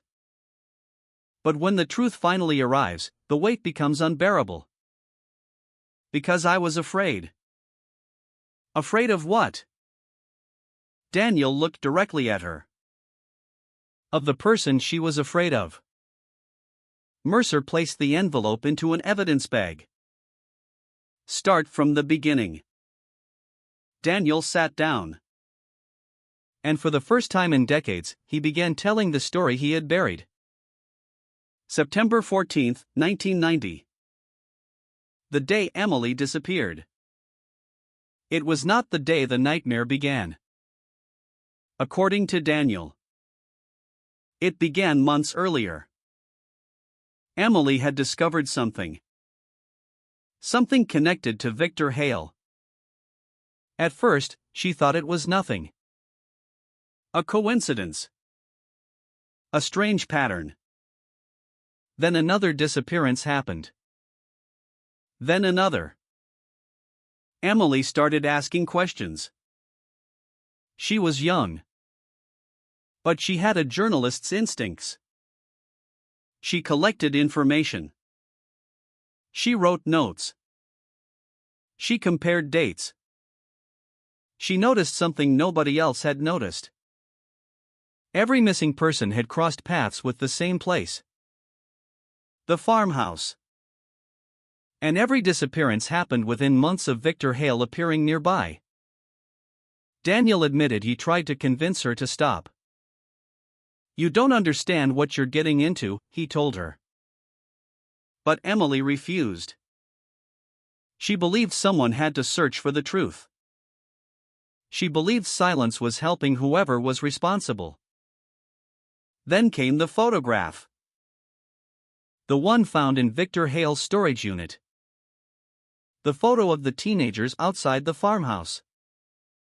Daniel explained that the picture was taken during a volunteer project. But there was someone else there. Someone who wasn't supposed to be there. A fifth person. A teenager named Lucas Ward. The missing name from the damaged records. Lucas was Emily's closest friend before he suddenly left Black Hollow. Officially, his family moved away. But Emily didn't believe that explanation. Because shortly before Lucas disappeared from town, he gave Emily something. Information. He told her he had seen something at the farmhouse. Something connected to Victor Hale. Something that scared him. Daniel looked down. Emily thought Lucas was trying to warn her. Mercer asked, "What happened to Lucas Ward?" Daniel shook his head. Nobody knows. Another missing person. Another forgotten name. Another piece of the puzzle. Mercer felt the pattern forming. Emily. Sarah. Rachel. Alan. Lucas. Different years. Different circumstances. But all connected to one location. One person. And one secret. Daniel continued. On the night Emily disappeared, she called him. She was scared. Not confused. Not uncertain. Scared. She told him she had found something. Evidence. Something that could expose Victor Hale. She asked Daniel to meet her near the farmhouse. But Daniel never arrived. Why? Daniel's answer came quietly. Because Victor Hale was already there. Mercer looked up. You saw him? Daniel nodded. I saw his truck. Did you see Emily? Another pause. Yes. The detective waited. Daniel's voice became lower. She was standing beside the truck. And Victor? He was arguing with her. What were they saying? I couldn't hear everything. Everything you remember. Daniel stared at the floor. He said she should have left it alone. Mercer wrote the sentence down. What did Emily say? Daniel took a breath. She said she knew what he did. A chill moved through the room. What happened next? Daniel looked at the envelope. I left. Mercer stared. You left? Daniel nodded slowly. I was 17 years old. I was scared. I thought they would argue and everything would end. But the next morning, Emily was gone. For 33 years, Daniel had lived with the knowledge that he might have prevented the tragedy. But the detective had another question. The letter. Daniel handed over the envelope. It arrived 3 days after she disappeared. How? I don't know. Mercer examined the envelope carefully. No return address. No stamp. It had been placed inside his mailbox. Someone knew where he lived. Someone wanted him to have it. Inside was a single handwritten page. Emily's handwriting. The words were short, but devastating. Daniel, if you are reading this, something happened. Do not trust what people tell you. Victor Hale is not working alone. The person who helped him is someone we know. Someone everyone trusts. The final sentence was incomplete. The ink stopped halfway. The person behind this is. Nothing else. No name. No answer. Only a blank space where the truth should have been. Mercer stared at the unfinished sentence. Someone had interrupted Emily. Someone had stopped her from writing the name. But the letter contained something even more important. A clue. A clue hidden in the handwriting itself. Forensic analysts later examined the page. They discovered something unusual. The letter was written in a hurry. But not because Emily was panicking. Because she was trying to write while hiding. The pressure marks on the paper showed she had written the letter on a hard surface. A table. A desk. Or perhaps the floor of the farmhouse. The same place where the coat was found. Mercer returned to the crime scene. She walked through the abandoned building again. This time, she was not searching for evidence. She was searching for Emily. For the final moments of a 17-year-old girl who had believed the truth mattered more than her own safety. Near the back room, investigators discovered something new. A section of wall that had been recently repaired. Too recently. Behind it was a small cavity. Inside, a cassette tape. Old. Dust-covered. But intact. The label contained only one word. Emily. The tape was taken to the laboratory. Everyone waited. When it finally played, the first sound was static. Then breathing. Then a young woman's voice. A voice recorded 33 years earlier. A voice that everyone thought they would never hear again. Emily Carter. And the first words on the tape were not a goodbye. They were a warning. If someone finds this, it means I was right. And it means he knows where everything is hidden. The recording continued. But before investigators could hear the rest, the power inside the evidence laboratory suddenly failed. The tape stopped. And when electricity returned minutes later, the cassette was gone. The disappearance of the cassette tape became the first major security breach in the reopened investigation. And it changed everything. For 33 years, Black Hollow had been haunted by a question. Who took Emily Carter? Now investigators faced a different question. Who was still trying to stop the truth from being heard? The evidence laboratory was supposed to be one of the safest places in the county. Every item was logged. Every movement recorded. Every person entering the facility was documented. But somehow, during a brief power failure, someone had entered the restricted evidence room and removed the one object that could have revealed Emily's final words. The tape was not lost. It was stolen. Detective Olivia Mercer stood inside the laboratory, looking at the empty evidence container. The room was silent. Everyone understood what it meant. The person responsible for the disappearances was not just a figure from the past. Someone connected to the case was still active. Still watching.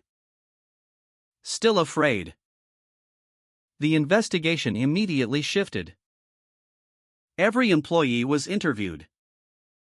Every security camera was reviewed. Every access record was examined. At first, there was no obvious suspect. No forced entry. No broken locks. No fingerprints. Whoever took the tape knew exactly where to go. They knew exactly what they wanted. And they knew exactly how much time they had. That suggested one terrifying possibility. The thief understood police procedures. They understood the investigation. They understood evidence. Someone close. Someone informed. Someone who had been waiting. Mercer returned to the evidence room where Emily's letter was stored. The unfinished sentence remained in her mind. The person behind this is.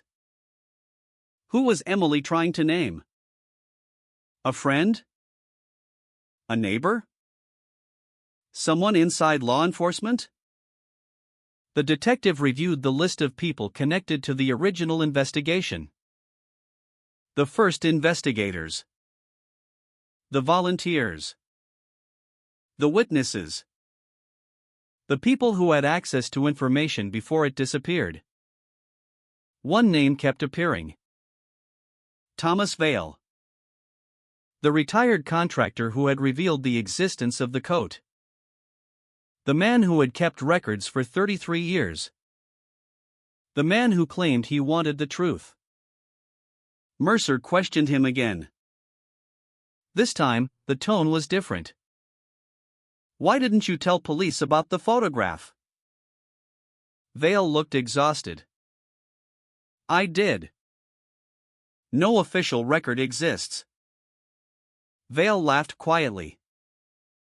Not because it was funny. Because he expected it. That's because people hear what they want to hear.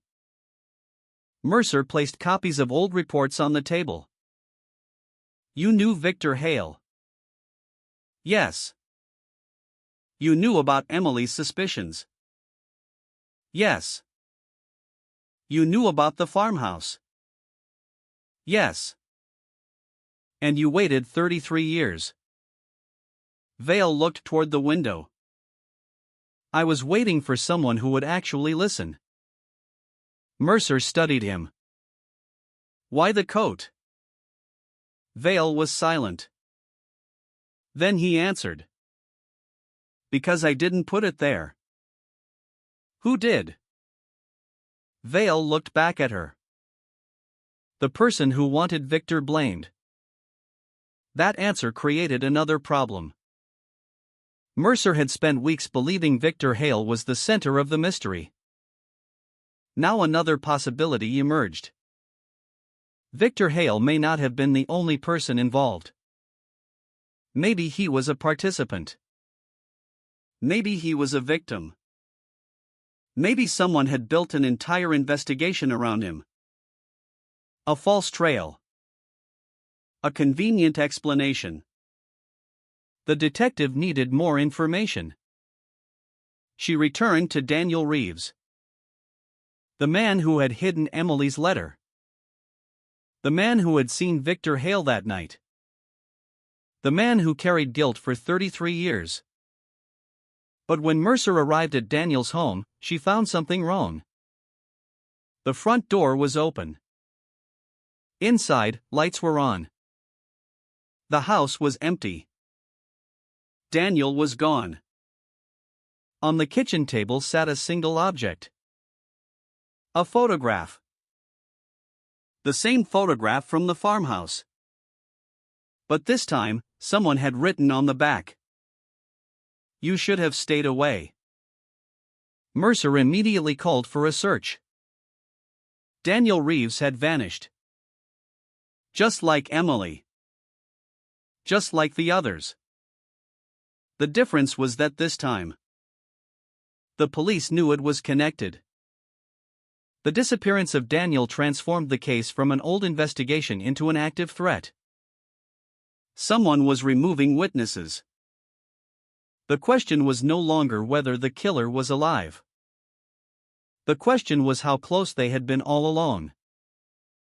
Investigators began searching Daniel's house.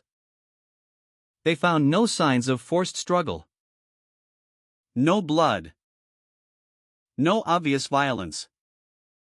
But they discovered something hidden inside his office. A second envelope. Not from Emily. From Lucas Ward. The teenager whose name had been missing from the records. The teenager who disappeared before Emily. Inside was a handwritten confession. Not a confession of guilt. A confession of fear. I know what Victor did. But Victor was afraid of someone else. He wasn't the person making decisions. The letter continued. There is someone in Black Hollow who everyone believes is good. Someone who helped build this town. Someone who knows how to make people disappear. The final line was damaged. Only fragments remained. Look beneath the place where everyone celebrates. Investigators immediately recognized the clue. The Founders' Day celebration. The annual event that had brought the town together for generations. The same celebration happening when Emily disappeared. The same celebration where countless residents had gathered.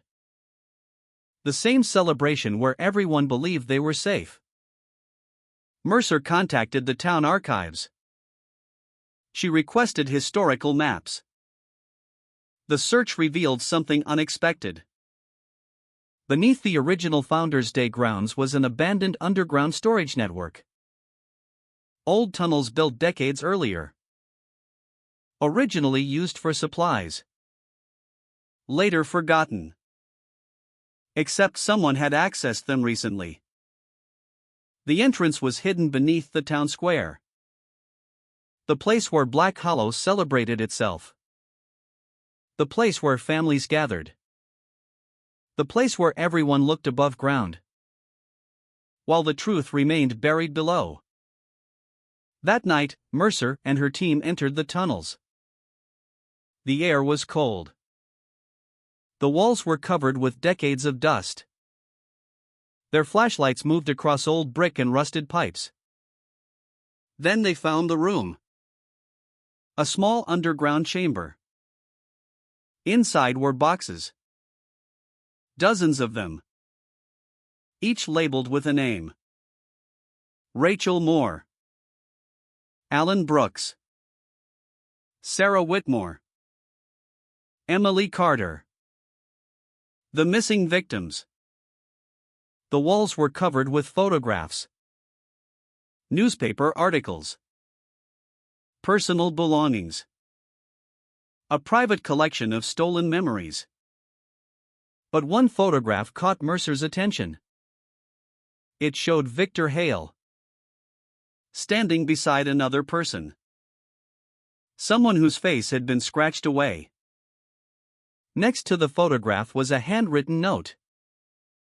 Victor was only the door. Mercer stared at the words. Then she saw another message carved into the wall. The same symbol from the farmhouse. The circle. The line through the center. But this time, beneath it were words.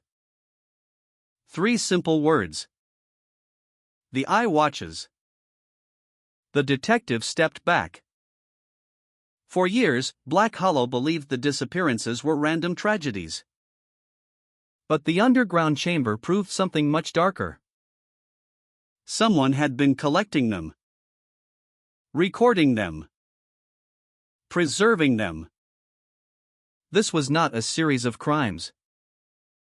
It was a system. A plan. And whoever created it had spent decades hiding beneath the town's celebrations, its traditions, and its trust. Then one officer shouted from the far end of the tunnel. They had found another room. A newer room. With fresh footprints on the floor. Someone had been there recently. Someone had left behind a final message. A piece of paper pinned to the wall.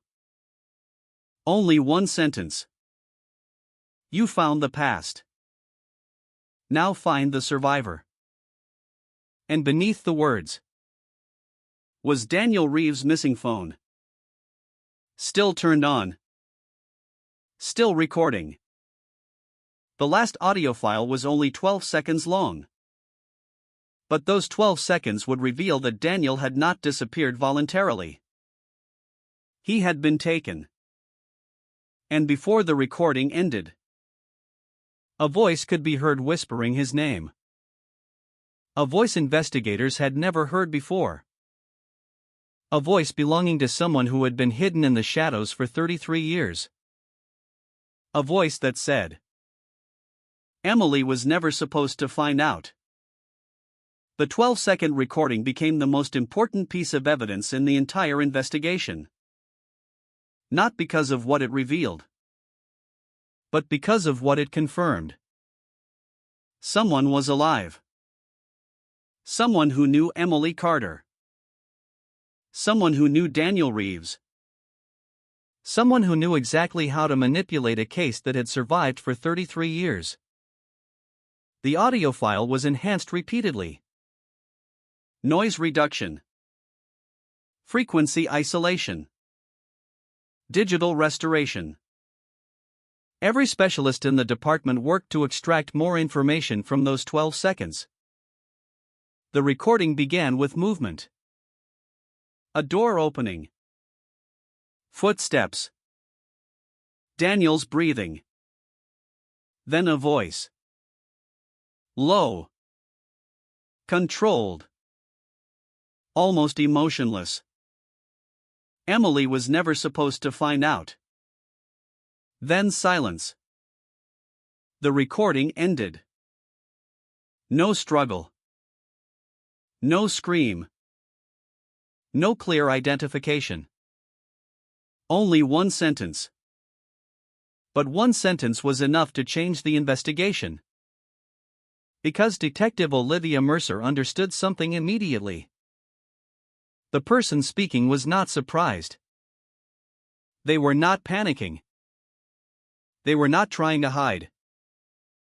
They sounded like someone who believed they still had control. Someone who had been controlling the story from the beginning. The search for Daniel Reeves became the highest priority. Every road leaving Black Hollow was monitored. Every camera system in the surrounding towns was reviewed. His phone records were analyzed. His bank activity was examined. But there was one problem. Whoever took Daniel had planned carefully. No digital trail. No witnesses. No obvious mistake. Just like 33 years earlier. The same method. The same silence. The same disappearance. Mercer returned to the underground chamber beneath the town square. The discovery continued to reveal new information. The room was not simply a place where evidence was stored. It was an archive. A carefully organized collection of lives. Every victim had a file. Every disappearance had notes. Every detail had been recorded. The person behind it had studied them. Observed them. Followed them. This was not an impulsive crime. It was an obsession. The files revealed something else. The victims were not chosen randomly. They all had one connection. They had all discovered something about the farmhouse. They had all come close to exposing the same secret. Rachel Moore had found old property records. Alan Brooks had repaired equipment at the farmhouse. Sarah Whitmore had discovered photographs. Emily Carter had connected everything. And Lucas Ward. Lucas had tried to escape. The investigators searched the chamber for information about Lucas. They found dozens of references. Notes. Maps. Photographs. But no final record. No evidence confirming what happened to him. Then Mercer found something hidden behind a loose brick. A small notebook. The cover was damaged. The pages were yellow. But the handwriting was clear. Lucas Ward. Unlike Emily's letter, this notebook contained years of information. Lucas had been investigating Victor Hale long before Emily disappeared. He had discovered that Victor was not acting alone. He had written about a second person. A person he called only the Keeper. The first entry mentioning the name was dated 1989. Victor brings them information. The Keeper decides what happens next. Mercer stopped reading. Victor was not the leader. He was an assistant. A messenger. A person carrying out orders. The entire investigation had been focused on the wrong man. Victor Hale had been dead for 11 years. But whoever controlled him was still alive. The notebook continued. Lucas described meetings, locations, conversations. But he never wrote the Keeper's name. Only one repeated warning appeared throughout the pages. Never trust the person everyone trusts. The same phrase. Almost identical to Emily's warning. The same fear. The same message. Someone respected by the community. Someone considered harmless. Someone who had access. Mercer returned to the original investigation files. She began searching for unusual patterns. People who appeared repeatedly. People who had access to every part of the case. And then she found something. A name. A name that had never been considered suspicious. A name that appeared in almost every investigation document. A name attached to every major event in Black Hollow. Mayor Jonathan Wren. For 30 years, Jonathan Wren had been one of the most respected people in town. A former teacher. A community leader. A man known for helping families. He organized Founders Day. He raised money for local charities. He gave speeches about protecting children. His photograph appeared everywhere. School events. Community programs. Local newspapers. He was the face of Black Hollow. And according to the records, he had been one of the first people to join the search for Emily Carter. Mercer looked at the timeline. Jonathan Wren had access. He had influence. He knew the town. He knew the families. And most importantly, he had been present during the volunteer restoration project. The same project involving Emily, Sarah, Daniel, Lucas, and Victor Hale. Mercer requested an interview. Jonathan Wren agreed immediately. Immediately. The meeting took place at Town Hall. A place filled with photographs of Black Hollow's history, including one photograph hanging near the entrance.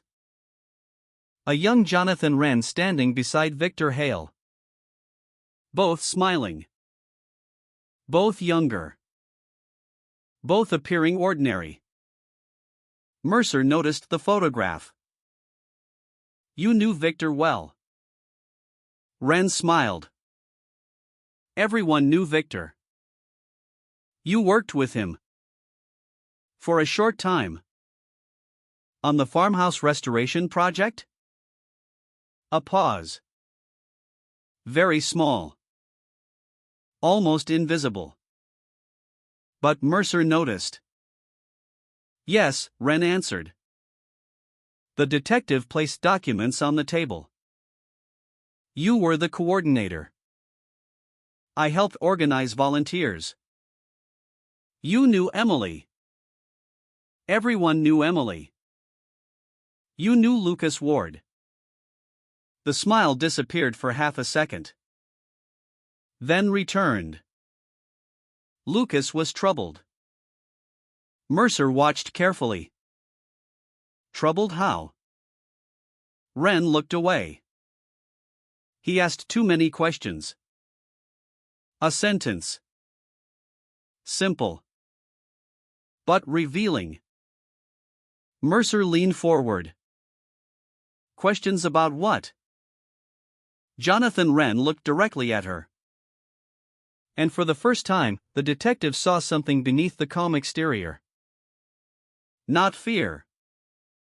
Not anger. Annoyance. Like someone whose carefully arranged world had been disturbed.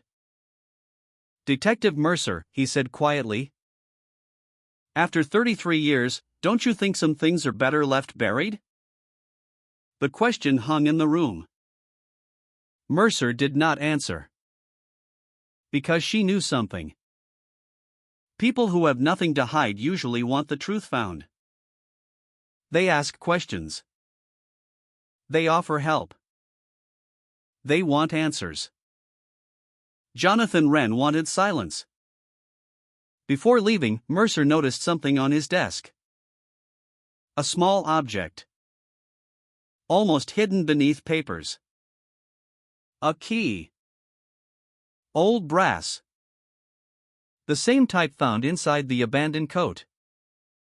She did not mention it. She simply memorized the details. Shape. Size. Design. Then she walked out. That evening, forensic specialists compared the key found in the coat with historical property records. The result shocked investigators. The key belonged to a storage room beneath the old town hall. A room sealed since 1991. A room officially listed as empty. A room nobody had checked in 33 years. Mercer returned with a search team. The lock opened immediately. Inside was darkness, dust, silence. Then the flashlight beams moved across the room. And everyone stopped. On the wall were photographs. Hundreds of them. Victims. Witnesses. Investigators. Families. Every person connected to the case. But in the center of the room was something that made Mercer's blood run cold. A large photograph of herself. Taken only 3 days earlier. Outside the sheriff's office. Someone had been watching her. Someone had been following the investigation. Someone knew every move she made. And beneath her photograph was a handwritten note. 4 words. "You are next, Olivia." At that exact moment, the lights inside the underground room went out. And from somewhere in the darkness, a voice whispered. Not from a recording. Not from the past. A real voice. A voice standing only a few feet away. You should have stopped looking. Darkness swallowed the room in an instant. Not the soft darkness of a power outage. This was deliberate. Every emergency light failed. Every backup circuit remained silent. For a heartbeat, the only sound was breathing. Then, footsteps. Slow. Measured. Moving somewhere beyond the reach of Mercer's flashlight. "Police," she shouted. No response. The beam of light swept across concrete walls, abandoned filing cabinets, and rows of photographs that seemed to stare back from the darkness. Another footstep. Closer. Officers spread out, covering every exit. Nobody leaves this room. The order echoed through the chamber. Then something crashed against the far wall. 2 deputies rushed toward the sound. By the time they reached it, they found nothing. Only a steel chair lying on its side. A distraction. Mercer realized it immediately. Check the evidence. The table in the center of the room was empty. 1 photograph was missing. Not Emily's. Not Daniel's. Her own. Someone had entered the room, removed only that image, and disappeared without leaving a trace. The lights flickered back to life. The entire incident had lasted less than 40 seconds. 40 seconds. Long enough for someone to walk into the middle of a police search. Long enough to steal a single photograph. Long enough to remind Mercer that the investigation was no longer following the killer. The killer was following the investigation. Back at headquarters, the task force reconstructed every movement inside the underground room. Body camera footage. Radio traffic. Building access logs. Everything. The recordings confirmed something impossible. No unknown person appeared on camera. No door opened. No shadow crossed the hallway. Yet everyone heard the whisper. Everyone heard the footsteps. Someone had been inside. But somehow, no camera captured them. Mercer refused to believe in ghosts. There had to be another explanation. She requested architectural drawings of the old town hall. The originals dated back almost a century. Most of the building had been renovated several times. Most. Not all. An engineer studying the blueprints noticed a discrepancy. One wall in the underground storage room was nearly 3 feet thicker than every other wall in the building. Too thick. Much too thick. The next morning, investigators brought in ground-penetrating radar. The scan revealed exactly what Mercer suspected. There was empty space behind the concrete. A hidden corridor. Carefully sealed decades earlier. Demolition crews removed a section of the wall. Dust filled the air. As the opening widened, a narrow passage appeared. Barely wide enough for one person. Fresh footprints covered the floor. Someone had used the tunnel recently. Very recently. The corridor stretched beneath the town hall before turning sharply toward the old courthouse. The investigators followed it slowly. Every few yards they found electrical wiring. Modern wiring. Someone had installed lights, cameras, and ventilation inside a tunnel officially forgotten by history. This was no abandoned passage. Someone had maintained it. Someone had invested years keeping it operational. The passage ended beneath the basement of the courthouse. Hidden behind a movable bookshelf. Mercer looked around. The basement contained thousands of archived municipal records. Birth certificates. Property deeds. Election files. Documents stretching back generations. The perfect hiding place. No one questioned why someone spent hours inside the archives. No one noticed another person carrying boxes. It was invisible. Because it looked ordinary. Forensic specialists began examining the shelves. One cabinet contained newer files mixed among decades-old records. The labels appeared official. The paper matched county archives. But the ink was different. Counterfeit. Someone had created an entire section of fake municipal records. Inside were detailed files on dozens of Black Hollow residents. Photographs. Daily schedules. Addresses. Personal habits. Vacation dates. Medical appointments.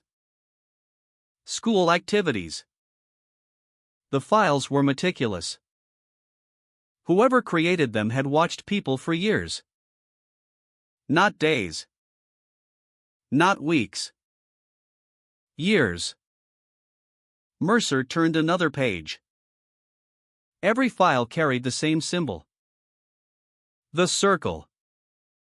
The line through the center. The eye watches. It wasn't a slogan. It was an organization. Or at least, someone wanted it to appear that way. Meanwhile, Daniel Reeves was still missing.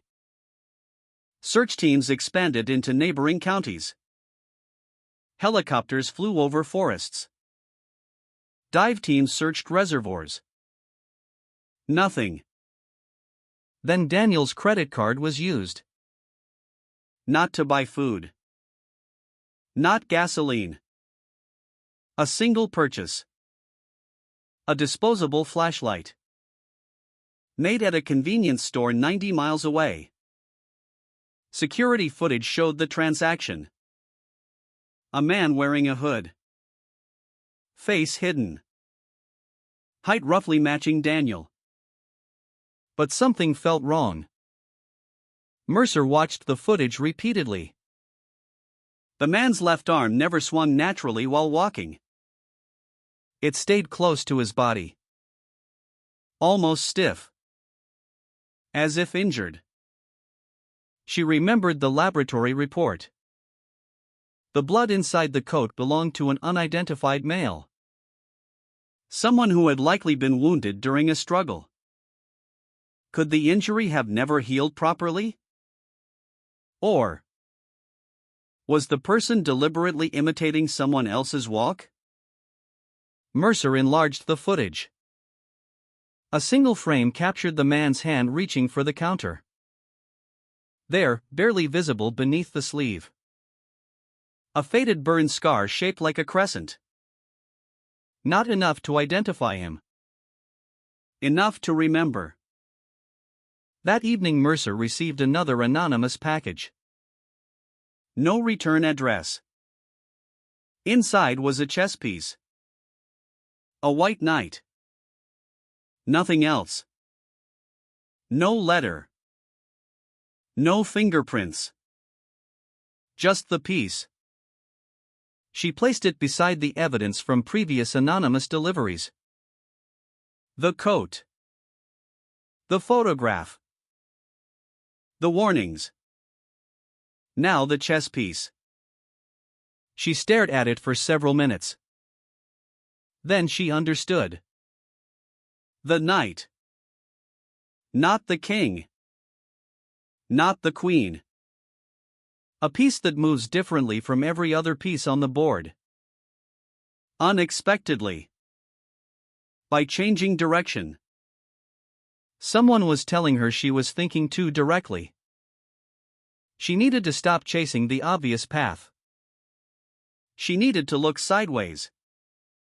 Mercer reopened every interview conducted during the original investigation.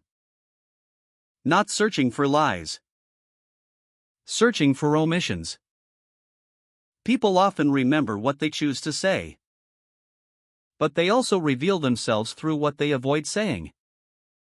One interview stood out immediately. Jonathan Renz. 33 years earlier. He had been asked a simple question. Did you see Emily that evening? His recorded answer read, no.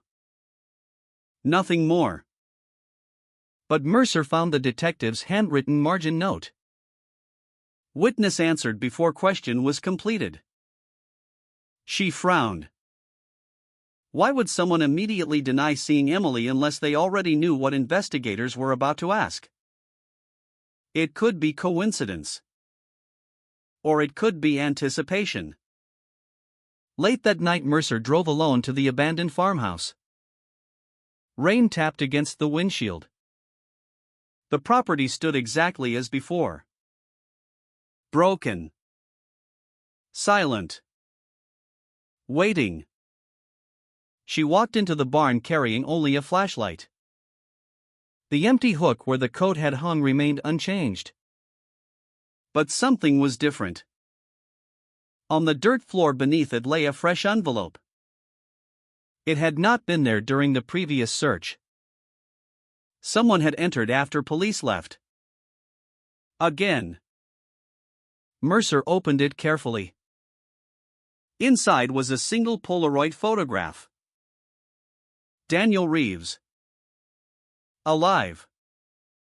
Bound to a chair. Looking directly into the camera.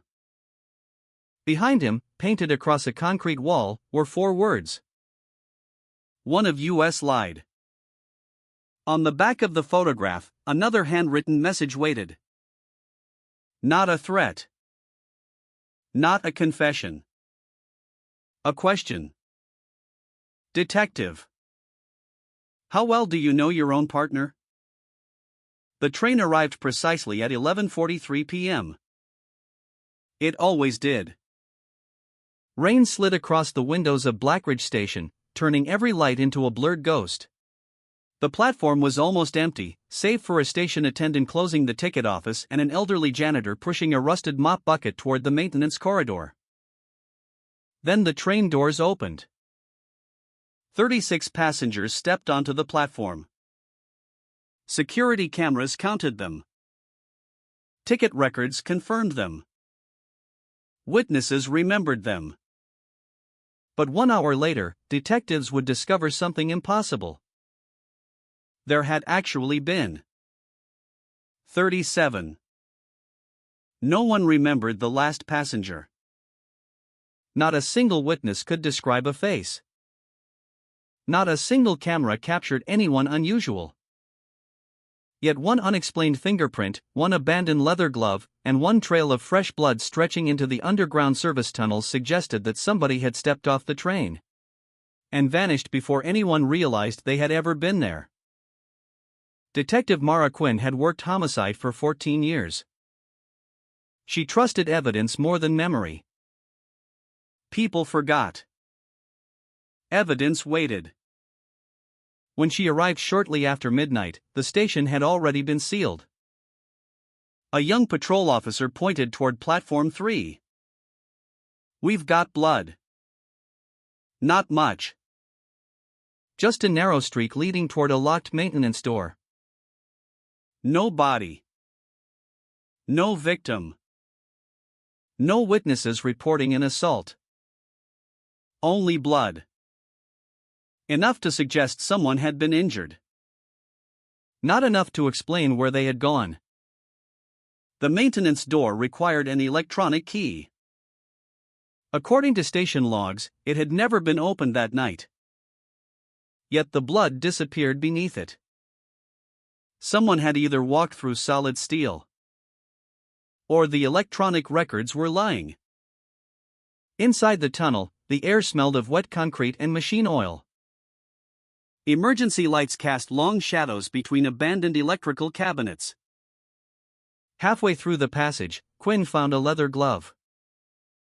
Expensive. Handmade. Dry despite the rain outside. Inside the glove was something unexpected. A folded piece of paper. 3 words. "Don't trust clocks." Nothing else. No fingerprints. No handwriting match. Just a warning that made no sense. By sunrise, the investigation had become stranger. Passenger manifests listed 36 arrivals. Security footage showed 36 people leaving the train. Ticket scanners recorded 36 exits. Everything agreed. Everything.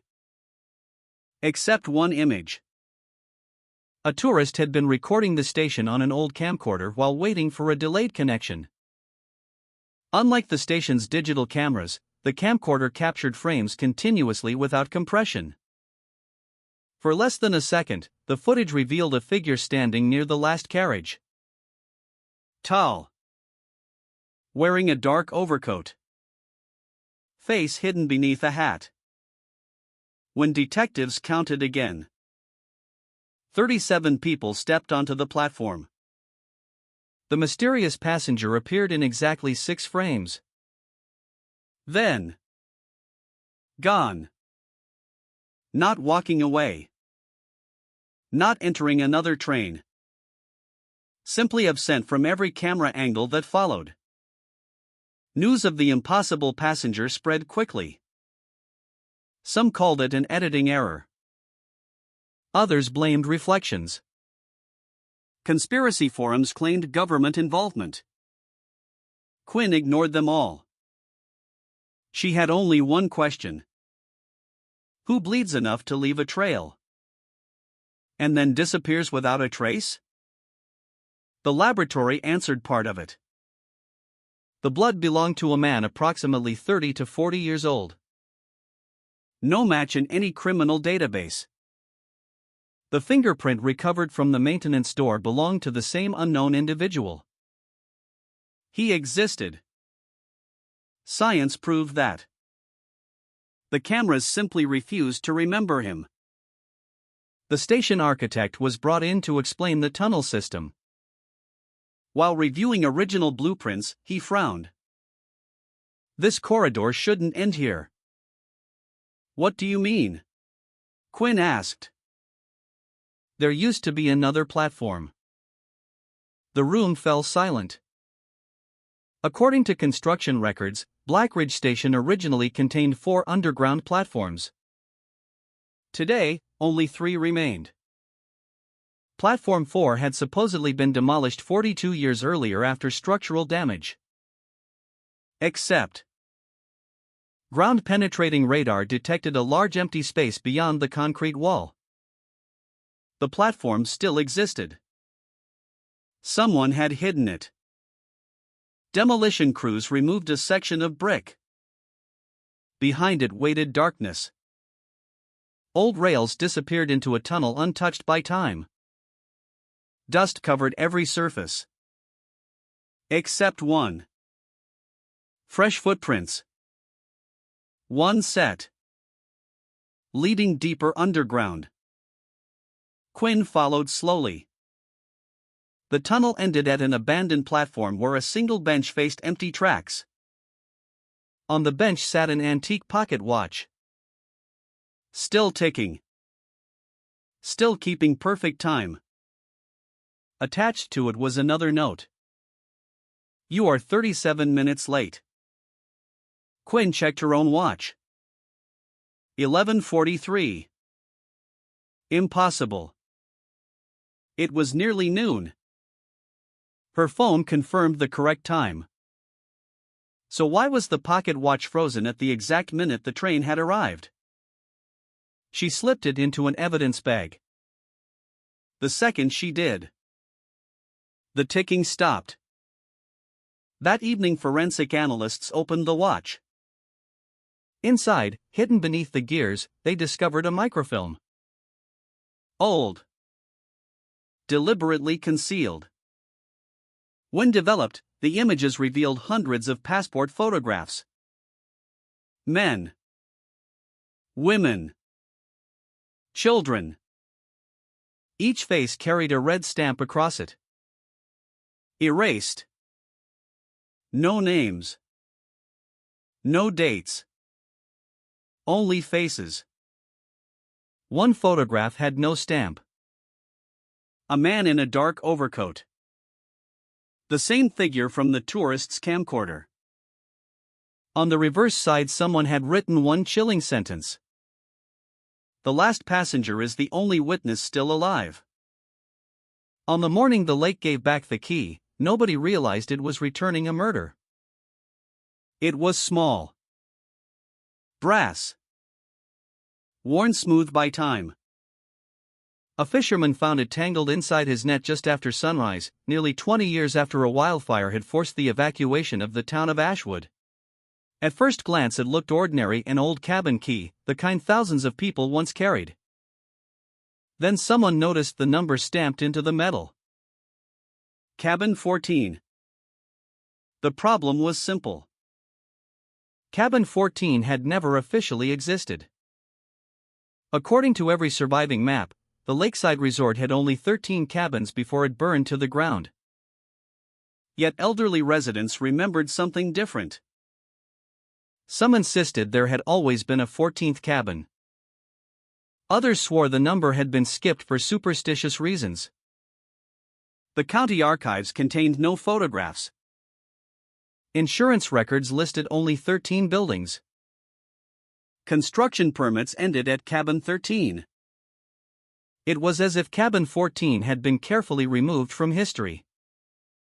Detective Nora Hale had solved enough cold cases to know one thing. Buildings do not disappear from paperwork by accident. People erase them.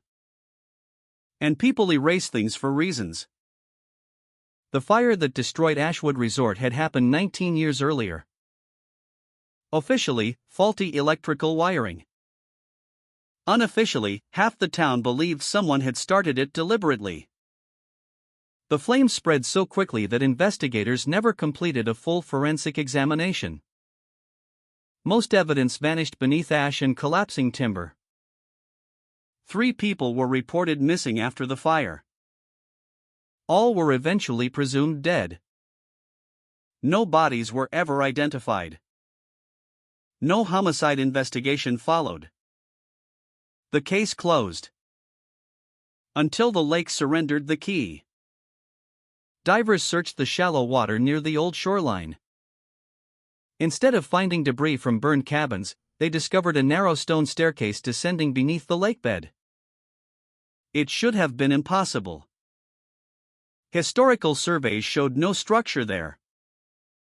Yet the steps continued downward into darkness. The drought had lowered the lake by nearly 12 feet that summer. For the first time in decades, whatever lay beneath the water had become reachable. Nora descended first. Each step carried decades of mud. At the bottom stood a rusted steel door. Its lock had long since corroded away. Someone pushed. The hinges groaned. The chamber beyond remained almost perfectly preserved. Not because it had escaped the fire. Because it had never burned. The underground room resembled an office. Shelves lined the walls. A wooden desk stood untouched beneath a layer of fine silt. A calendar still hung beside the doorway. The date circled in red. October 18th. The day before the fire. On the desk rested a tape recorder. A reel still threaded through its spools. Beside it lay a handwritten note. If anyone hears this, don't believe the fire. Forensic technicians carefully restored the recording. The voice belonged to a woman. Calm. Professional. I've finished the inventory. A pause. They know I copied the files. Another pause. If the resort burns tomorrow, it wasn't an accident. The tape ended abruptly with the sound of a door opening. Then silence. No name. No explanation. Only certainty. Someone had expected the fire. The room contained dozens of filing cabinets. Most held ordinary maintenance records. Electrical inspections. Payroll forms. Supply invoices. But one drawer had no label. Inside were photographs. Every guest who had stayed at Ashwood Resort during its final 5 years. Families. Business travelers. Couples. Children. Each photograph carried handwritten notes on the reverse. Arrival times. Conversations. Personal habits. Medical conditions. It wasn't a guest registry. It was surveillance. Someone had been studying every visitor. One photograph caught Nora's attention. A smiling family of 4. Across the back, someone had written, "Father asks too many questions." Another. Teacher noticed deliveries after midnight. Another. Journalist entered maintenance tunnel. Every person with a handwritten remark had disappeared from public records within 2 years of visiting Ashwood. Not murdered. Not officially missing. Simply gone. County archives confirmed something deeply unsettling. Birth certificates ended. Employment records stopped. Driver's licenses expired and were never renewed. It was as though dozens of unrelated people had quietly vanished from ordinary life. No investigations. No headlines. No patterns anyone had noticed. Until now. The deeper detectives searched, the stranger Ashwood became. Old utility maps revealed underground passages connecting the cabins to a central maintenance building. Yet when crews excavated the area, the tunnels did not match the plans. Someone had expanded them. Secret rooms. Hidden storage. Observation windows built inside walls. From those narrow openings, someone could watch guests without ever being seen. Late one evening, Nora returned alone to the underground office. She wanted one more look at the tape recorder. As she entered, she noticed something she had somehow missed before. The dust on the floor had changed. Fresh footprints. One set entering. One set leaving. Someone had visited the chamber after police sealed it. She followed the prints. They ended at the back wall. Solid concrete. No door. No opening. Nothing. Then she heard it. A single knock. From the other side of the wall. 3 slow taps. Someone was there. Waiting. Listening. And then, through the concrete, a quiet voice whispered just loudly enough to hear. "You're looking in the wrong fire."